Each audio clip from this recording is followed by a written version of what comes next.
The time has now come when all of their hard work and dedication.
And welcome into Hoopsville, everybody. Sorry for the non-musical intro. For some reason, our new computer setup doesn't want to play the audio file. What can I say? Welcome into Hoopsville. Hope everybody is good. You'll see Chris Taher, producer extraordinaire, over our back shoulder. We're actually running off the computer on Chris's side, finally, though not perfectly. You'll have to forgive any slight gremlins that we run into. But the main computer that we usually use has crashed, so we will be working at getting that resolved in the very near future. If you have any questions for us, please IM us at Hoopsville 2000. No, let's try that. Yeah, Hoopsville 2000. I was right. Hoopsville 2000 on your AOL IM. That is Hoopsville 2000 on your AOL IM. You can also join us in the chat room, which we'll have going here, or I'll be in, I should say, momentarily. That chat room is located on this side if you're on the Ustream page. If you're not, you're on D3 Hoops. We have other ways of doing that. Email hoopsville at d3hoops.com. That's hoopsville at d3hoops.com. You can also use Twitter at D3Hoopsville or www.twitter.com/D3Hoopsville. And then hashtag Hoopsville as well.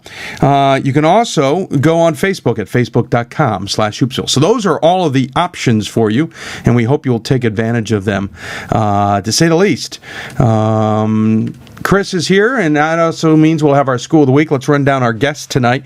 Number 13, Calvin men's basketball team, Kevin Vande Streek, the head coach, will be joining us momentarily. Of course, we're getting him right before the big Hope Calvin game, a game that wasn't even close last time. Number 15 is Stevens Point men's basketball team will be joining us. Bob Semling will join us later in the show. We look forward to chatting with him about not only his team, but certainly the always difficult WIAC. Whitman, did you see what they did to Whitworth? If you remember, the first time those two teams met, Whitworth and Whitman had to go into overtime. Well, they did that again, but this time Whitman won, despite losing last time. We'll talk to Eric Bridgeland as our City of Salem School of the Week. Also coming up, New Paltz State women's basketball team will be East Region topic number 1. Jamie Seward will come on. We'll talk about his team, and certainly they're playing well. But furthermore, could the East Region in some ways be getting gypped in the top 25 on the women's side? They're the number 1 team in the region and not even getting any votes in the top 25. And then Dickinson men. By the way, there is another team besides Franklin or Marshall in the Centennial Conference who is playing pretty good basketball. It's Dickinson. They've got a legitimate chance to win the conference this week or this year. We will talk to him about that. And we'll also take your questions. We'll have a couple times throughout the show where we can take your questions, and we look forward to everybody tuning in. A couple things of note. If you haven't been to d3hoops.com today, brand new story, the Around the Nation, Why Coaches Are Getting Social. Great story by Brian Falzerano. I was doing some work with him on this story. I haven't read all of it just yet, but it is a fun story and certainly worth it. Of course, there's also the Around the Region articles are out there. Of course, our first regional rankings made an appearance, though hours and hours late. Usually we get them between 3 and 4 in the afternoon on a Wednesday. I believe the first time I noticed them was around 9 o'clock. They may have been out for about 15 minutes at that point. We will go through these regional rankings. I think for the most part, in my opinion, not overly surprised by a lot of the regional rankings. Again, that's my opinion. There's some discussion about some schools that have much better winning percentages who are sitting behind others with less impressive winning percentages. I would argue that probably has a lot to do with the fact that their SOSs are pretty weak. That being said, and I got to go back and check this, and actually while I'm here, I'll do it now. The NCAA appeared to drop. They did. They dropped the what we think is a regional ranking records. I'll have to look that up. The information that we all use. You can hear me typing as I try and get this information that we all use to see the SOS. They dropped them yesterday. There may be problems with them. Some of the guys like Night Slappy and the rest on the boards say they can't get their algorithms to add up, as it were, and I can understand that. Not sure the reason, but I'm going to their website now because I meant to do this earlier, but because of the complete change of the studio today, I kind of ran out of time. So I'm checking now to see. No, it's kicking back to 2012. For some reason, the NCAA has dropped the PDFs on the information. I would love to tell you I know why. I simply don't. But we'll see what happens down the road on things. So lots to cover. And so you know how to get a hold of us.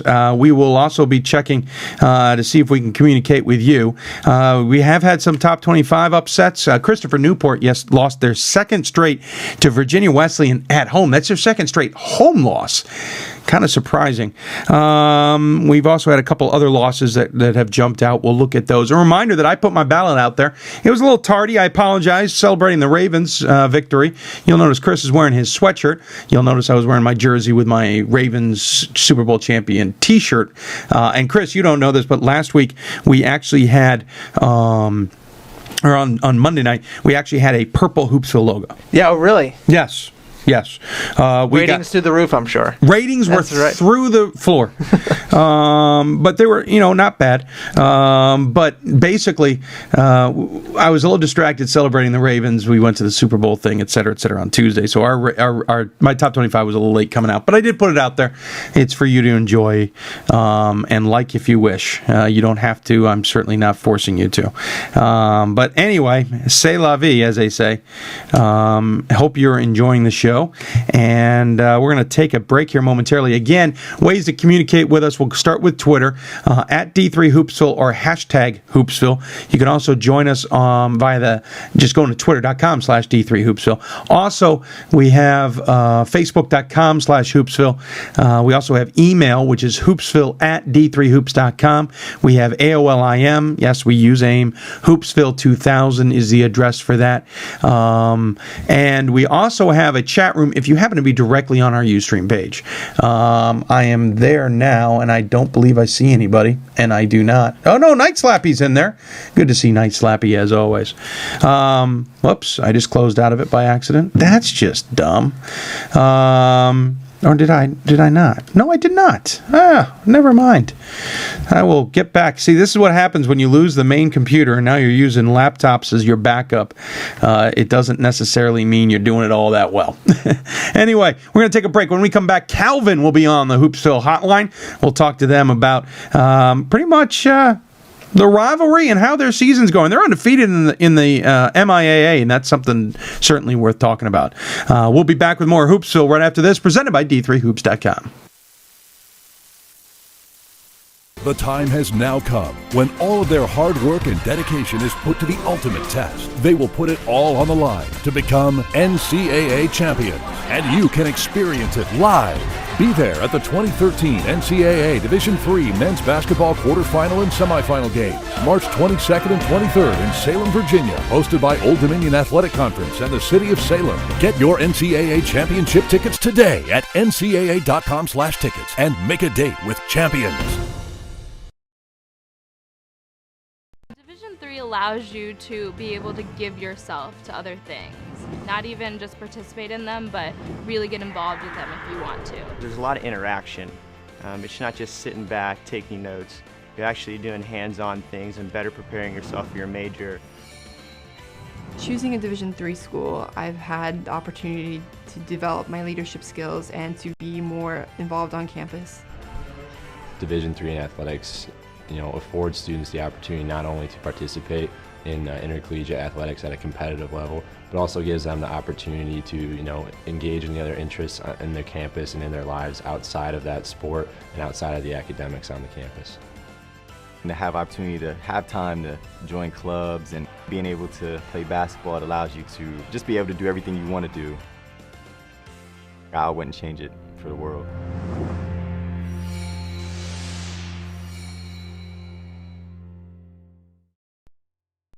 We've got more schools than Division I, more fans than Division II, and more upsets than March Madness. There's 800 programs with over 11,000 games leading to 2 national championships. And we've been covering it all for over a decade. From Eastern to Occidental, from Puget Sound to Piedmont, from Southwestern to the University of New England, and from Hope to Calvin. Nobody covers Division III basketball like we do. We're at d3hoops.com at www.d3hoops.com. Your host, Dave McHugh. Chris Tarr, producer extraordinaire, in the background doing the heavy lifting as he always does. If you have any questions for us, email us at hoopsville at d3hoops.com. That's hoopsville at d3hoops.com. You can IM us at hoopsville2000 on your AOL IM. Join us on Twitter at d3hoopsville or hashtag Hoopsville. You can ask questions there. And we want to hear from you. Like Oscar literally just sent a message to me. Middlebury gets arrested Amherst instead of Jeff's hours after a battle at Williams. There's a major storm up in New England this weekend. It is shaking schedules around quite a bit. I would argue, though, Oscar, there's a very good chance a lot of games aren't going to be played when they got postponed, too. There's some games that are getting postponed to Sunday and Monday. I suspect this storm's big enough, it might not even be able to play games on Sunday. So, yes, I see your point, that Middlebury's going to have to play Williams and then right into Amherst, and Amherst is going to be rested for that. Don't be surprised if nobody's playing. Rick Carius, bulletin board material, very interesting. Rick, I'll admit, let's see here. I am following you, and I'm not sure. There's a great article about social media on the d3hoops.com site around the nation article. Rick, I don't know, for some reason I didn't give you to our author, so that you could probably chalk that up to me. Though I will admit, Rick, I was mainly aiming for head coaches. There was one assistant, I think 2 assistants I got on there for varying reasons that weren't normal. So, Rick, I'll have to admit, I personally gave them head coaches, not to degrade you. I apologize now for that in every way, shape, and form. Well, let's. I guess we should stop stalling and let's get to the next guest on the Hoopsville hotline. We're talking Calvin basketball, and joining us on the line from the number 13th team in the country, the Calvin Knights, Kevin Vande Streek. Coach, welcome to Hoopsville. Thanks, Dick. Certainly appreciate you taking the time. 20-2, 11-0 in the conference. Your 2 losses to Wheaton of Illinois and Carthage back as November turned into December. Otherwise, a pretty stellar season this year. How have you felt about the season? Yeah, I'm really happy, obviously. We're a unique situation last year. We were just decimated by injuries and all those kinds of things. We had 5 and 6 guys out for at least a semester.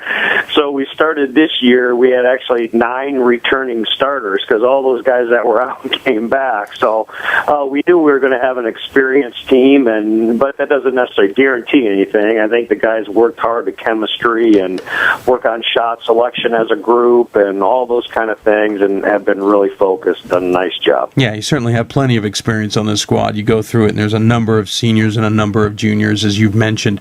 Tom Snickers leading the team at 14 points a game. You got 4 players in double figures. They also include Tyler Cruz, Brian Powell, Brian Powell, as I try and work through my sinus cold here, Jordan Brink, all scoring double figures. But then there's a steep drop-off. Tyler Dykstra next on the squad at 5.5 points a game. So you seem to be getting quite a bit of offensive contributions from those four, while everybody else seems to know their role, as it were. Yeah, that's pretty true. You know, we really only play one true sophomore and no freshman. Jordan Brink is one who missed the whole year last year, his sophomore year. So even just a maturity standpoint's been good. But yeah, I would say we've certainly hung our hat on the defensive end and on the board. Those things have been very good, and offensively has been a little bit of a work in progress. But Tom Snickers, Brian Powell seniors have had just great senior years, and Tyler Cruz is a very good inside player, about 6'9" and 225, and really does a nice job there. And then Jordan Brink is really good on the perimeter, so it's kind of all fit together a little bit. Seems to be. You're outscoring your opponents by more than 18 points a game. You're out rebounding your opponents by 13.5 rebounds a game, and you're low on the turnover. You're not winning necessarily the turnover battle, but you're not turning the ball over that often, about 12 a game. That seems like, you're putting your foot down on some teams. Well, I think it's again, we haven't been all that explosive offensively, but we've been really hard to score on, and so then to just kind of grind it out, and then maybe we get that run, 3-4 minutes where bang bang we knock it in, and it just puts more pressure on the other team to score, and once again we're getting the rebound going the other way. Got to go back to the Wheaton and Carthage games. I think what jumps out of me in the Wheaton games, you only scored 37 points, and against Carthage you only were able to put up 11. Granted, they were both at Wheaton, and I know that's not the easiest travel, though relatively close per se. Depends on how you look at it. But I know a lot has changed since then, but the 37 points still gives plenty of people maybe some pause. Oh yeah, I try to forget those, actually. Sorry to bring it back up. I think a couple of things there maybe happened. One, we have won pretty handily in a stretch right up then. We actually were playing 8 games in 16 days, and those were the 7th and 8th on those last 2. And I think a little bit maybe fatigue, but a little bit more we started patting ourselves on the back, thinking, look how good we are. And we went to Wheaton, and they just stuck it to us. They were physical and aggressive, and we had a really hard time scoring. And then the next day we played Carthage at 1 o'clock, and we just didn't come out ready to go. And they have a very nice team too. I think we could have played both of them better, but in the end maybe it was a good wake-up call. I think if you look back, at something like that, and you say that maybe was a turning point, and it readjusted our focus and made us work a little harder in practice. And I haven't let our guys forget it. Let's put it that way. Oh, I am quite sure I can believe that. In the rankings, you're 13th, steadily climbing the rankings as we speak in the D3Hoops.com top 25. And of course, the regional rankings came out, and you guys were positioned, I believe it was 4th in the Great Lakes. Certainly in good shape. And obviously, if you continue to win, you're going to move up in both those rankings. I know it's not the things that you focus on a ton, but you also know really where your target is ahead of you, don't you not? Oh, yeah, exactly. And, a few years ago I did the regional rankings, and I know those guys work really hard. And I would say that maybe 10 years ago, the regional rankings were more by opinion and less by statistics. Yeah, I would agree with you. And now I think it's swung the other way, where it's a lot by statistics and not really any opinion, but that's okay. I'm not complaining. I'm happy to be where we are, and I know, for example, this year some of the teams that we played first semester who have typically be good, we're kind of in rebuilding mode, and they aren't having as good a years as what they've had. And the only thing we can control though is going out and playing and trying to beat the teams on our schedule, and hopefully things fall where they're supposed to. Yeah, I was going to say, unfortunately for you guys, the strength of schedule certainly is not all that strong this year. But as you say, if you keep winning, certainly things will go well. Let's talk about keep winning. Earlier this season, you played Hope, and everybody was eagerly awaiting the game, and you destroyed them by 26. I think the largest spread in the rivalry, or at least darn close to the largest spread in the rivalry. You get them again coming up here on Saturday. Obviously, Hope wants to maybe show that was a fluke, and they would love to take you guys out as well. How are you preparing the team to kind of forget the previous game, as it were?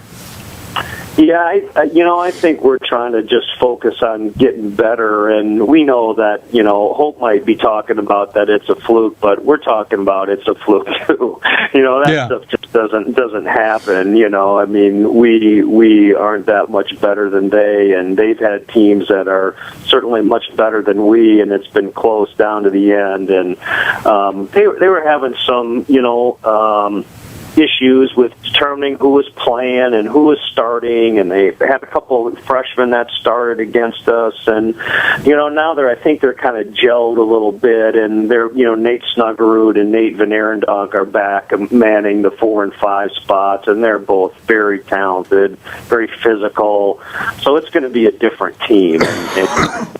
You can bet that they're out for a little revenge and proving that last game wasn't all that. Yeah, a couple stats that blow, to prove that is a fluke. The overall in the 183 games between Hope and Calvin, it's been a difference of 105 points, according to Jeff Phoebus, and that's about a half a point a game. That's ridiculous. It's pretty amazing. And then, of course, this will be the first time, if you can beat them, that you swept the series since the 08-09 season against the Flying Dutchman. It just doesn't happen. But there's a lot on the line in this, not just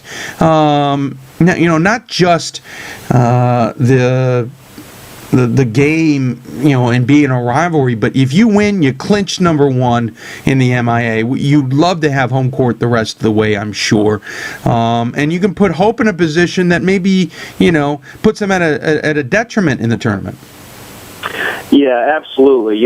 We started this week on Monday. The first thing we talked about, we always do a little bit of review from the week before and a preview of the week coming. And the preview for this week was kind of goal achievement week. One of the things we had talked about early on in the year was a chance to win 20 games. It's very rare. It's really hard to do when you only play 25. The D1's playing 35 games, a little easier to win 20 than the D3s, and so that was our goal on Wednesday, playing at Elma, trying to get that one, and then for Saturday it would be a chance to win the conference and guarantee a win outright and host throughout, and those things are pretty important as you move forward. The conference tournament's one of those you just never know, and you're better off playing at home than on the road. And the Hope game, one of the last 3 you have on the schedule, you've got a 2-game lead on Hope. That's why you could clinch this here by taking a 3-game lead with 2 to play. But the rest of the MIA has been really interesting this year. Adrian was near the top for a long time, certainly was getting some top 25 love for the way they started, but since then have not really done well. 5-6 in the conference, 16-6 overall. Trine has kind of risen to the top there a little bit, 7-4, 14-8. Of course, we mentioned Hope. How has the conference shook up this year? It seems like it's almost been a tale of 2 semesters. Yeah, it's been a little interesting. It's kind of funny because some of the teams that aren't up in the top of the league, when I saw them first semester, I'm like, those guys could beat us, so we better be ready to go. And just going right down the line, and all those teams have beaten people. They just maybe aren't quite talented enough to win, 10 games or whatever and win the conference. But Adrian has had our number. They beat us 4 in a row going into this year, and we beat them in a tight one at home by 4 or 5, and on the road we hit a 3 with 3 seconds left to win the game. Yeah. And Trine is in 3rd place. We have them at home on Wednesday night, and down there we won a real close one, again 4 or 5 points. So I think there's some equality there. It just it hasn't been every day, I guess, is the unusual part of it. What's this season mean to Calvin, the program, etc.? You're 20-2 now, 3 games to play. You still have the conference tournament, and presumably, maybe early, but presumably you'll be in the NCAA tournament. You haven't had a 20-win season for quite a few seasons. Looking back at the previous 6, you hit 19 3 times. Last year, 13-13. The previous year, 16-12. What's this type of season mean to the program and Calvin in general? Yeah, I think, we're been pretty spoiled that we've been, blessed to have had a lot of success over 75 years kind of thing. 2 years ago we finished second in the league, but before that, I think in 12 years, 10 of those years, we either won the conference tournament. So this step to go 16-12, finish second, it's not exactly where we want to be. And then last year was just, really impossible with all the people that we lost. So for us, I think it's a nice little shot in the arm. It's good confidence for our current guys. It's confidence for our younger guys to say, look, we can play at this level again, and let's keep on getting the job done. Sure, makes sense to me. Don't want to look too far ahead, but you're in a good position with this whole new NCAA tournament this year where you're going to only have one game a weekend. You're in a pretty good position to be able to get some hosting in, because everybody's going to basically be hosting. Half the teams out there are hosting the first round, and et cetera, et cetera. How important is the home court for you? Well, I think it's a big advantage. I do know in 2005 when we went to the Final Four, we played every NCAA tournament game on the road, and made it to the Final Four. So it's certainly not impossible. But any team, whether it's in about any sport for that matter, there's an advantage to playing at home, and we sure would like to play in front of our crowd. I think we'd probably fill the place at 5,000 people, and it would be pretty exciting to host again. Yeah, no, it would be fun to see the arena, as it were, Van Noord Arena, filled. 5,500 people. I swear you and Hope are just kind of doing a one-upmanship of who can build the bigger gym. Of course, I don't see you building more gyms in the near future, but it is kind of fun to watch. Well, I'll tell you what, there's rivalry in about every I was going to say. Over here. Who has the nicest on, probably, Yeah. So I'm sure there's a lot of talk about that. And how interesting could it be? Let's just say, just for a heck of it, you could be sitting there hosting the Sweet 16 at your place on the exact same weekend. Hope is hosting the championship weekend in women's basketball. So you could have, major games within, 30 minutes of each other? Yeah, exactly. That's pretty cool. Our volleyball team was in the national tournament and the finals in the fall at Hope, and they do just an outstanding job of hosting. Are you allowed to say that? Really good. Are you allowed to say that? Well, I'll duck and cover on my way out, but they really do. They have quality people and great facilities, and did a great job hosting that. I'm sure the women's basketball will do a great job, and I think we do a nice job of hosting things too. So I think it's great for the people, the guests who come in, and the visiting teams, and I think they have a good experience here. Last question, and I've been asking this more and more of coaches, especially as we're at this time of the year. It has been a long grind. We've been playing basketball now for close to 3 months. Of course, that doesn't count the practice for the month prior to that. 3 games left. You're having a good season, but this can be that time of year where focus wanes a little as the grind continues. What is the one thing, you've hinted at what you're saying, but what's the one thing you're probably driving home to your team the most right now? Well, I would say for us, we're trying to continue to get better. I hope we aren't to the point where we feel satisfied. I thought, I've been doing this a while now, and I thought one of the big compliments we received in 2000 from a lot of people was, even though we finished 30-2, we seem to continue to improve all the way, even through the NCAA tournament. And the guys have been really focused. Now with just a few to go, I think they're pretty driven, and hopefully we keep working and getting better. Absolutely. Well, Coach, thanks so much for joining us on the show. I certainly appreciate it. As always, we give the coach the final word. Any final thoughts you'd like to share with those who may be tuning in? Well, thanks for all the support for Division III. I mean, it's a fabulous experience for young men and women, and just can't say enough good things about it. So thanks for having me, Dave. Absolutely. Thank you for joining us, and good luck against Hope on Saturday. I'm sure it'll be a doozy of a game. All right, thank you. All right, take care. Kevin Vande Streek joining us from Calvin. Again, 20-2 are the Knights, 11-0 in the conference with a 2-game lead with 3 to play. They beat Hope on Saturday, and they will clinch the number 1 seed for the conference tournament. I would say they're pretty secure unless they lose 3 straight or something and then lose in the tournament of making the NCAA tournament. But as we all know, you don't want to count your chickens before they hatch. But thanks to Coach Vande Streek again for joining us here on Hoopsville. We're going to take a break. When we come back, we'll jump into another top 15 team. Wisconsin Stevens Point will join us to talk about the WIAC and how things have been going at Stevens Point. You remember they lost 2 straight last week. We'll see how they have righted the ship and see how they're doing as they try and hold on to the number 1 slot in the WIAC as well. A reminder again, email us at hoopsville@d3hoops.com. That's hoopsville@d3hoops.com. You can IM us at hoopsville2000 on your AOL IM. We do use that during the show. And twitter.com/D3Hoopsville, @D3Hoopsville, or hashtag Hoopsville. And then don't forget also Facebook at facebook.com/Hoopsville. When we return, again, Bob Semling joins us from Wisconsin Stevens Point. You're listening to Hoopsville, presented by D3Hoops.com and the National Association of Basketball Coaches. Division III allows you to be able to give yourself to other things. Not even just participate in them, but really get involved with them if you want to. There's a lot of interaction. It's not just sitting back, taking notes. You're actually doing hands-on things and better preparing yourself for your major. Choosing a Division III school, I've had the opportunity to develop my leadership skills and to be more involved on campus.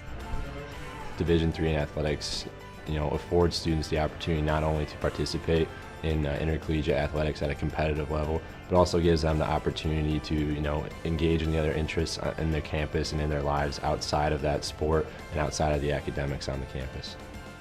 And to have opportunity to have time to join clubs and being able to play basketball, it allows you to just be able to do everything you want to do.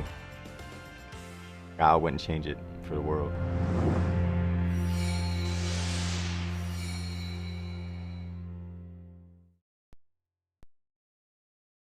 The time has now come when all of their hard work and dedication is put to the ultimate test. They will put it all on the line to become NCAA champions, and you can experience it live.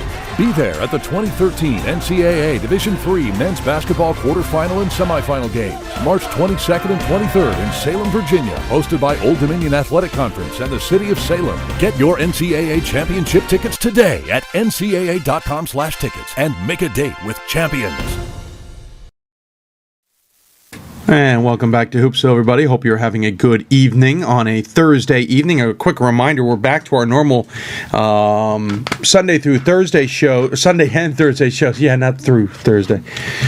Though I've thought about it. Just Sunday and Thursday shows, 7 to 9 p.m. Eastern Time. And then obviously the archives will be available as soon as we can get them available, usually within 30 minutes or less after a show is concluded. One note, of course, we are, 2 weeks here? 2.5 weeks from the end of the basketball season. Monday the 25th, we will find out who's in and who's out and who's playing where. We will have a special, kind of a special Selection Sunday show on the 24th. Basically, we expand it to try and talk about all the scenarios. And then on the 25th, we'll do a special Matchup Monday show after we've seen the brackets on the men's and women's sides. I believe, unofficially, the men's bracket on the 25th will be released by NCAA.com on their television broadcast at 12:30, and I believe the women are at 2:30. Don't quote me, but I believe those are the times. Eastern time on all of that, I should mention as well. So, if you have any questions for us, email us at hoopsville@d3hoops.com. Use AOL IM Hoopsville2000. You can also join us on Twitter at D3Hoopsville or hashtag Hoopsville. And you can join us on Facebook at facebook.com/Hoopsville. Hoopsville. I believe I have it all covered. So let's go to the Hoopsville hotline. Our next guest coming out of the West region and the WIAC, Bob Semling, joins us from the number 15 Wisconsin Stephen Pointers. Coach, welcome to Hoopsville. Well, thank you, Dave. How are you tonight? I'm suffering through a sinus cold, but that's it. Well, that's not so bad. No, it's not bad, but it seems to happen often on this show that I'm dealing with a sinus cold, which is always fun. How are you doing? I mean, 19-4 in the season, 12-2 in the conference. I think a lot of people had questions on exactly how the conference would shake out this year, and right now you're on top by a game. Well, it's been another interesting year in the WIAC, Dave, to say the least. And, you know, you come to expect the unexpected in this league. There's always teams that will rise up from the middle, and there are just no easy games. I know you hear that a lot from us coaches across the nation, but it really is true. The parity in college basketball at all levels is outstanding. No, I would agree. I think there's definitely more parity than we've seen in many years in Division III and even into Division I and elsewhere, certainly. And I'll have to admit, I've been looking at this WIAC most of the season with this mindset of what is going on, because, you know, the middle is always difficult. The bottom can always come up and bite you. But usually there's somebody, you know, one or two teams by this point in the season who are just at the top, and you know they're the top teams. And certainly I know you and Whitewater are the top teams, but when I see you trip on the road to Platteville and La Crosse, and I see Whitewater take a few losses that I didn't expect them to, I start to wonder, is maybe the middle engulfing the top a little bit, and it's a free-for-all at this point? Well, the middle is outstanding, and those teams, I think, have proven, teams like Platteville and La Crosse.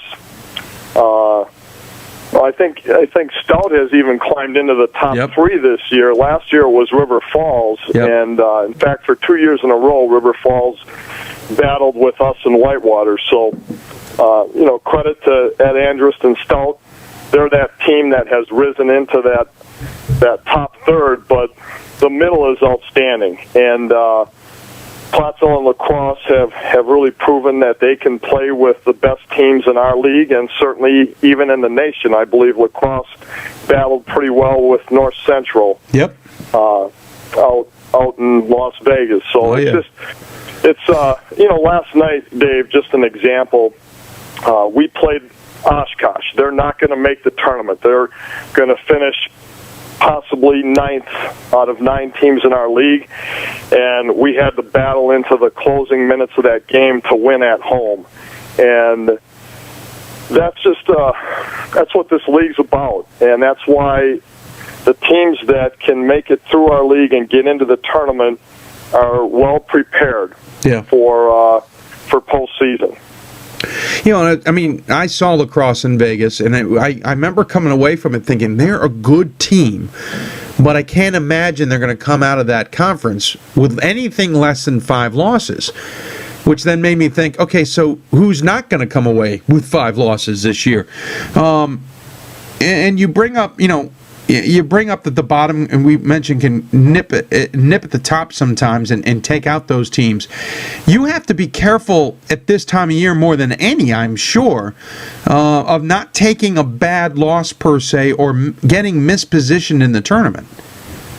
Yeah, I agree, Dave. It's you know, we don't think of it to that extent, and we leave that up to you and you know, the great fans in Division III basketball, because that is a lot of fun to project and look at where people are going to be. And but we just stay locked in on the process, and we're focused on trying to get better like everybody else. We want to get healthy, and we want to get better in the next 2 weeks, and hopefully hit our stride once we get into postseason. Well, and I really mean also your conference tournament. You don't want to take a tough loss and all of a sudden go from number 1 to number 2 and lose that home court advantage, or 2 to 3 or 3 to 4, whatever, just because you took a bad loss this time of the year. Yeah. In fact, that happened to us last year. I don't want to don't want to bring that up. What the heck am I doing bringing that up, right? I wasn't going to, but now that you have. That's basketball in this league. We took a loss to Stout at home. Kid hit a 75-footer and put it into overtime, and they hit a basket at the buzzer to beat us. And we got Tyler Tillema, one of our leading scorers, got hurt in that game. So, that really put a damper on our season last year, and we're determined to fight through that this year. Yeah, just as a note, you lost 4 of the last 5 games you played, including the NCAA tournament. I don't want you to dwell. I'm just bringing it up. Let's talk about the team a little bit more specifically. We'll jump back into the region here in a little bit. You bring up Tyler Tillema. He's, only played 9 games this season. Pretty injured, it seems. There's always been talk of whether he's going to get back in time for postseason play. Of course, Tillema is a senior. What is the status for Tyler? Is he going to try and make it back so he can finish out his senior year, or is there a serious contemplation of doing a medical redshirt and having him come back next year instead? Well, we really wanted him to come back and play this year. We were playing so well and felt like we had a chance to do something special, and so we were hoping Tyler could make it back, and he's been rehabbing and working hard, Dave, to get close to 100%. Sure.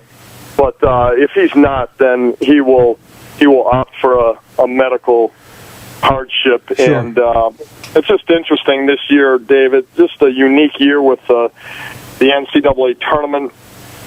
Stretching out over 40-some days. Yeah. And so that was a factor for Tyler because it allowed him more time to get healthy. And his brother Dan, in 2010, it's interesting, kind of ironic that he had the same decision, and he came back and played and actually was the difference maker against Williams for us in the national title game. Yeah, well, amongst others, but yes, I would agree with you. Tillema certainly stood up tall in that game. So at this point, it's still up in the air on whether he comes back?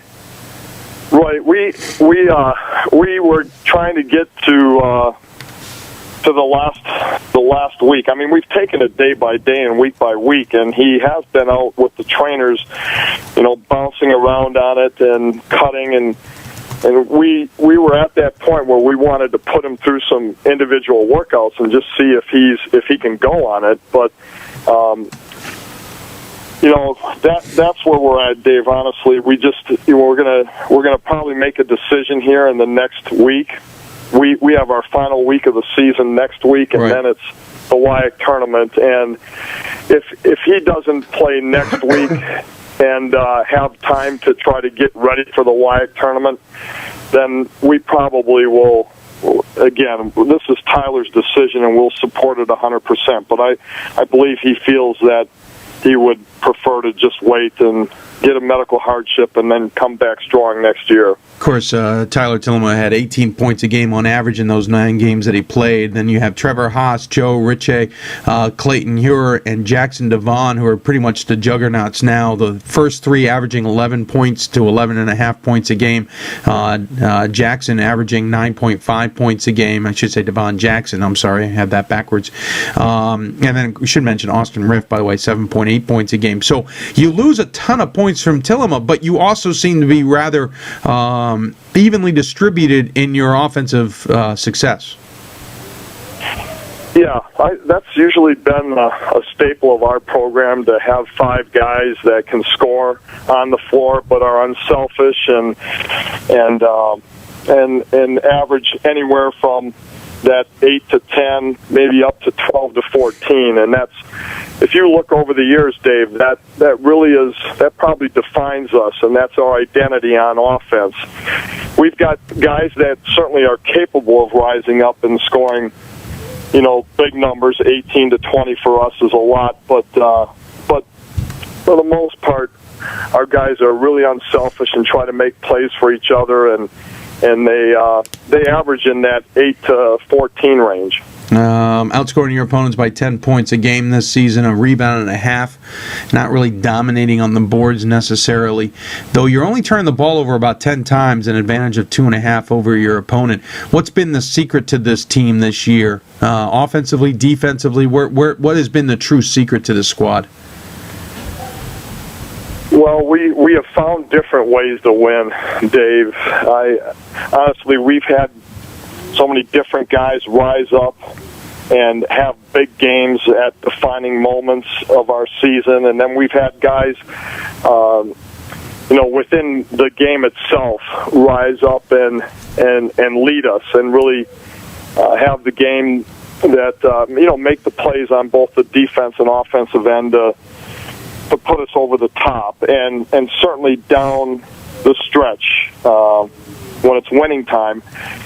We've had no less than 6 to 7 guys that have made the big clutch plays, and that bodes well. I said to our guys, I said the best thing we're at right now is winning games, and that's not too bad if you're good at winning.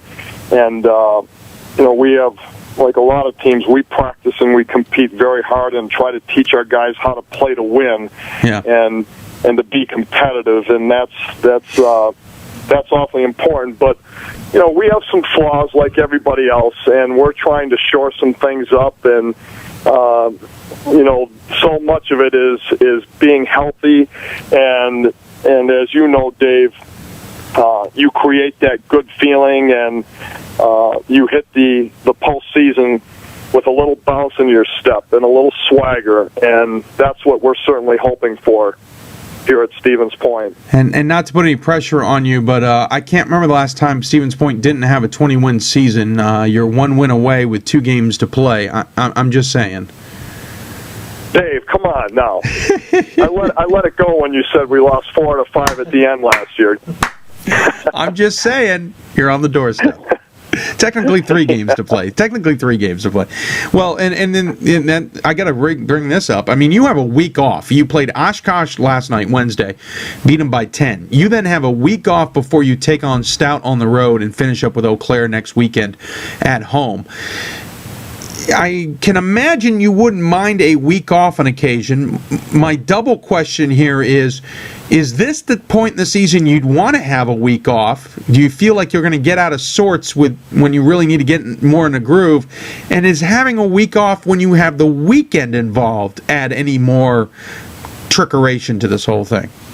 Yeah, I think we drive ourselves crazy looking at all of those angles, and at this stage of the game, Dave, we just make the best of it wherever it comes. If it comes in January or February, we just do the very best we can, because we can't change it and we can't control when the league gives us our buys. So we're going to make the best of it, and we're going to use this time to rest and heal up and try to get better at maybe 1 or 2 things. And we know the challenge we're faced with at Stout.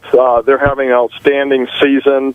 It'll be a great challenge to go over there and play on the road on a weeknight. That is, it's not our longest trip, but it's a decent trip over there. Yeah. And so it's exciting. I mean, it's a great challenge, but with great challenges come even greater opportunities. So we're looking forward to it. Before I let you go, let me quickly one quick question before I get to that. Has anybody said to the conference, listen, the bye week's got to happen earlier in the year? Maybe this end of the season thing's a little crazy. Yeah, they have each team in our league. I mean, it's probably some teams get the bye right before the tournament, either on Wednesday or Saturday next week. So, and I'm not sure. That's never happened to us. We've never had to deal with a bye in the final week of the season. But everybody's got to take a bye somewhere, and over the course of maybe 10 years or so, I think everybody, it kind of evens itself out between weekdays and Saturdays and earlier in the season. We have 2 byes in our league, Dave. We have one in the first round, obviously, with 9 teams, and then one in the second round. Well, I just say take one of those early games out. You play 3 games before Christmas break. Take one of those out and put it on the back end. But that's just my solution. I haven't looked at it that deep. Let's talk about the West Region. You guys in the regional rankings. I'm calling it up so I don't forget specifically where you are. West Region, you are sitting. Come on, there it is. 3rd behind St. Thomas and Whitworth, right ahead of Whitewater, right ahead of Stout. Buena Vista, Augsburg, Luther, and Concordia Moorhead rounding out the 9 teams there. You've seen a lot of these teams, along with others. You played Lawrence, Buena Vista, as we mentioned, beat them by 12. Obviously, the conference teams. You played St. Thomas, lost to them by 5. So you've certainly seen the landscape, as it were. What do you think of the West Region, which is the all-encompassing region in Division III? Well, I think, again, I mean, obviously you have to be very impressed with what St. Thomas has done and Whitworth. They're so consistent year in and year out, both of those programs. And we know, too, that it's not just the West. We have so many good teams in the Midwest that we all run into. And, the CCIW and other leagues around this area that we all will end up colliding at some point or another. Yeah, that's one way of looking at it.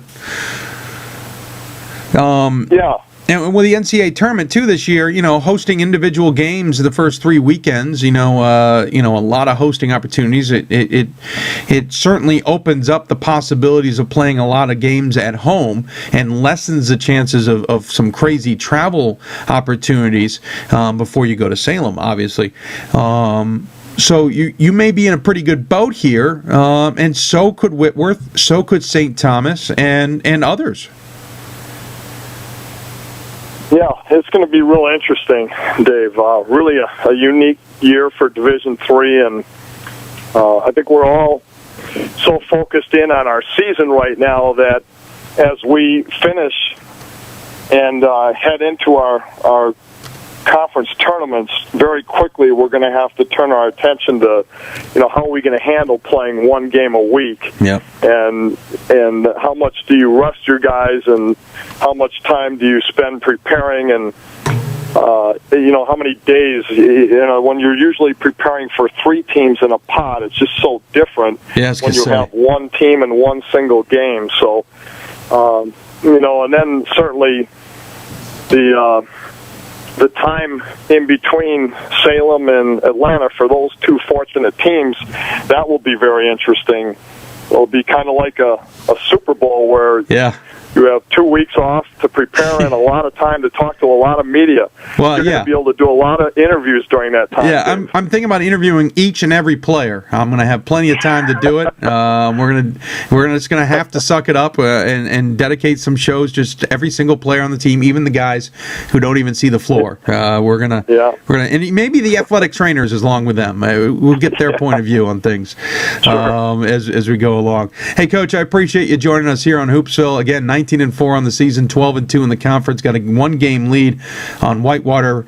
Of course, they have played that extra game so far, so you'll catch up with that here on the. Or you played the extra game, I think. Yeah, you played the extra game, so you'll catch up here with them and Stout and the rest before you play Stout next week. As always, you give the coach the final word. Any final thoughts you'd like to share with those who are tuning in? Well, Dave, we want to thank you and Hoopsville and all that you do to promote Division III basketball for the fans and to make it special for the young men that play at this level. And I don't know what we would do without you guys and D3 Hoops and Pat. It's just it just makes it a lot of fun for all of us, and we appreciate all the great things that you do. And I just hope before too long I'll have another chance to be in Salem doing one of those interviews with you. That's the interview that every coach wants to do, is in Salem with you, Dave. Well, it's a little easier this year with 8 teams there, so I'm going to start hedging my bets a little bit. Yeah. Awesome. Sounds good. Well, Coach, thanks so much again for joining us. We'll look forward to seeing how the Pointers do as we close out the season and get into the NCAA tournament, and maybe I'll see you in Salem this year. All right, sounds good, Dave. Have a good night. You too. Bob Semling joining us from Wisconsin Stevens Point. Certainly appreciate him taking the time to join us. Wonderful guy. Great team. He's been around that team quite a bit. They're a little bit removed from the national championships, but not much. We'll see if they can make another magical run to that. A couple of quick headline notes. Again, the Around the Nation this week's pretty great article, Why Coaches Are Getting Social. And it's all about how a lot of the social I'll try and speak, how the coaches have become really involved in social media, including some of my favorites, Brian Lane, Bob Walsh out of Rhode Island, Lane out of Transylvania, Coach Barney, for example, Bobby Hughes out of Rosemont. Coach Barney's his Twitter name. So a lot of cool things. You check it out if you can. Another sad note, though, we should mention the passing of C.J. Woolham, former head coach of 26 years, I want to say, at Christopher Newport, became athletics director. He died just the other day. We want to pass our condolences to that whole family, and certainly congratulate him on a wonderful career, and thank his family for sharing him with Division III, to say the least. I got a tweet, I believe. Hold on a second. I did. Oscar, again. Dave, we'd like to hear you rate the conferences prior to the tourney sometime. Oh, Lord. Oscar, there's 80 conferences. 40 on both sides. That's difficult. That's a tough one. I'll think about doing that, or at least give you my top 10. I'm not going to be able to rate all of them. That's too difficult. And of course, it's just my opinion. But I'll try and. How about this, Oscar? I'll work. You talking about prior to the NCAA tournament, or are you talking prior to the conference tournaments? You let me know which one you want to hear from, or prior to, and I'll see what I can do. But I'll probably do top 10. How's that sound? It's risky trying to go any further. And again, it'll just be my opinion. Certainly nobody else at D3 Hoops. We've tried to avoid that, to be honest. But I'll give you my opinion on those probably. But I'm certainly not doing all 40 on both sides. So we're going to take a break, like we said. Coming up, we'll go to our School of the Week. This week is Whitman, who beat Whitworth in yet another overtime game. Oscar, top 5? I can handle top 5. Probably pretty good. We'll see what we can do. We'll work on that. Again, Oscar, let me know before the conference or before the NCAA tournaments. You're listening to Hoopsville, presented by D3Hoops.com, the National Association of Basketball Coaches, and the City of Salem. We'll be back right after this. Division III schools offer academic scholarships instead of athletic scholarships. This really puts the focus that the student athlete needs to maintain that GPA. I did receive a non-athletic scholarship upon entering school. I got the presidential scholarship, which was huge for me. I think there's more opportunities for academic scholarships in Division III. A lot of people pick schools just based on the sport and don't get that experience. Being a Division III athlete and developing my leadership skills has definitely put my name out there and helped me get more recognition on campus, but more recognition nationwide. I did win the Jostens Trophy, which is based on leadership, academics, and then how well you do on the court. I'm also the Schwartz Scholar of my class. Schwartz Scholarship is basically a scholarship that is given to a student who's identified as a likely leader. At the end of the day, it won't matter how they play on the field, it will matter how they do in the classroom.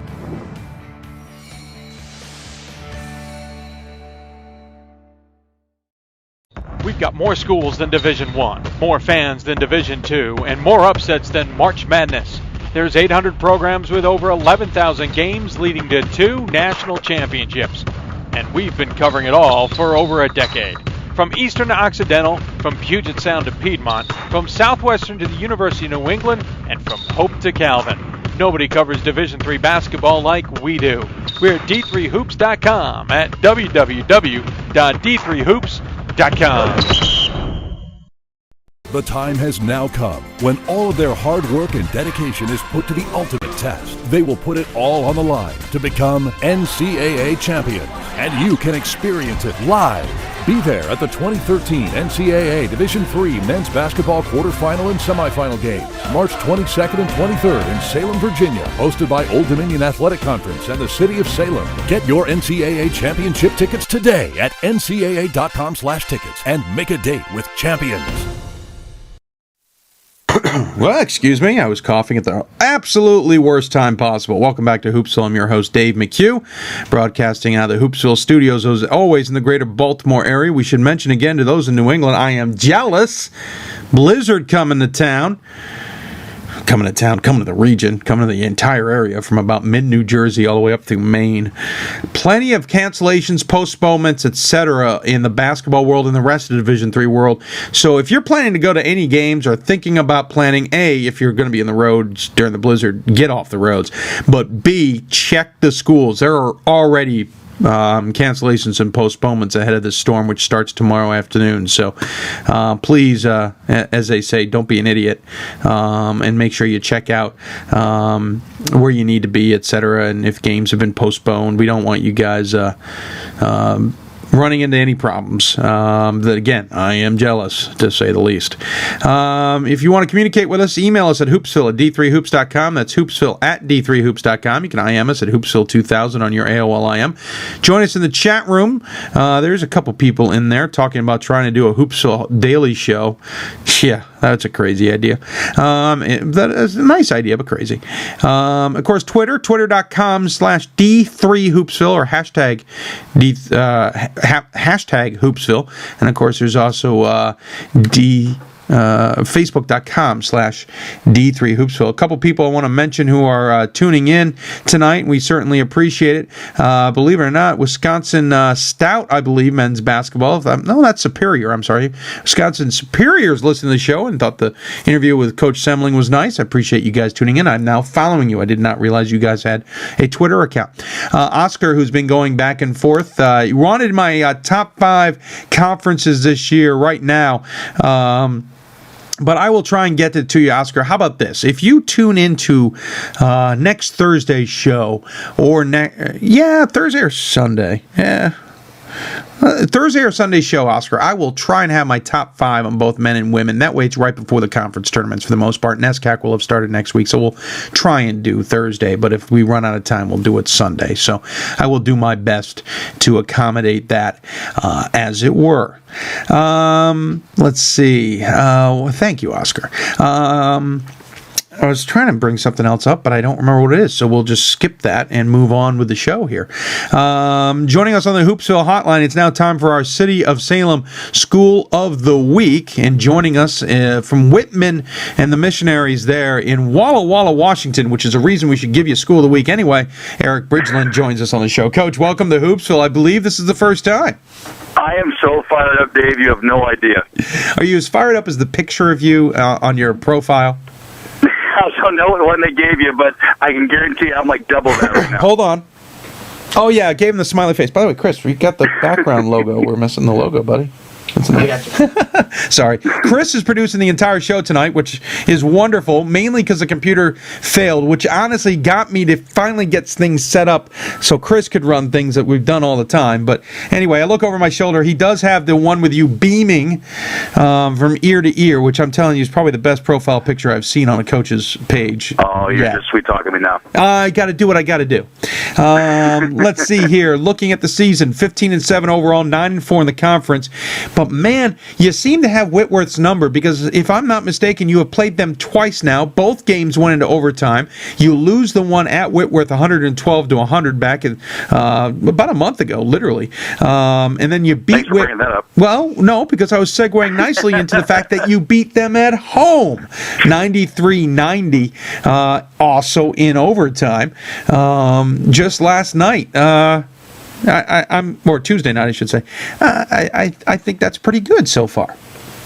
Let me tell you, they've got a great program, and I think they've been the class of the Northwest Conference for over a couple decades. They've got a great administration, and they've really had a stranglehold on the top 1 or 2 spots over that time. And I think they're actually 63-3, I think, in their last 66 Northwest Conference games, and they're all losses to us. So I don't know what that means, but it's a great rivalry. I think that we made it a rivalry in the last 3 years, but other than that, they've been in a class by themselves.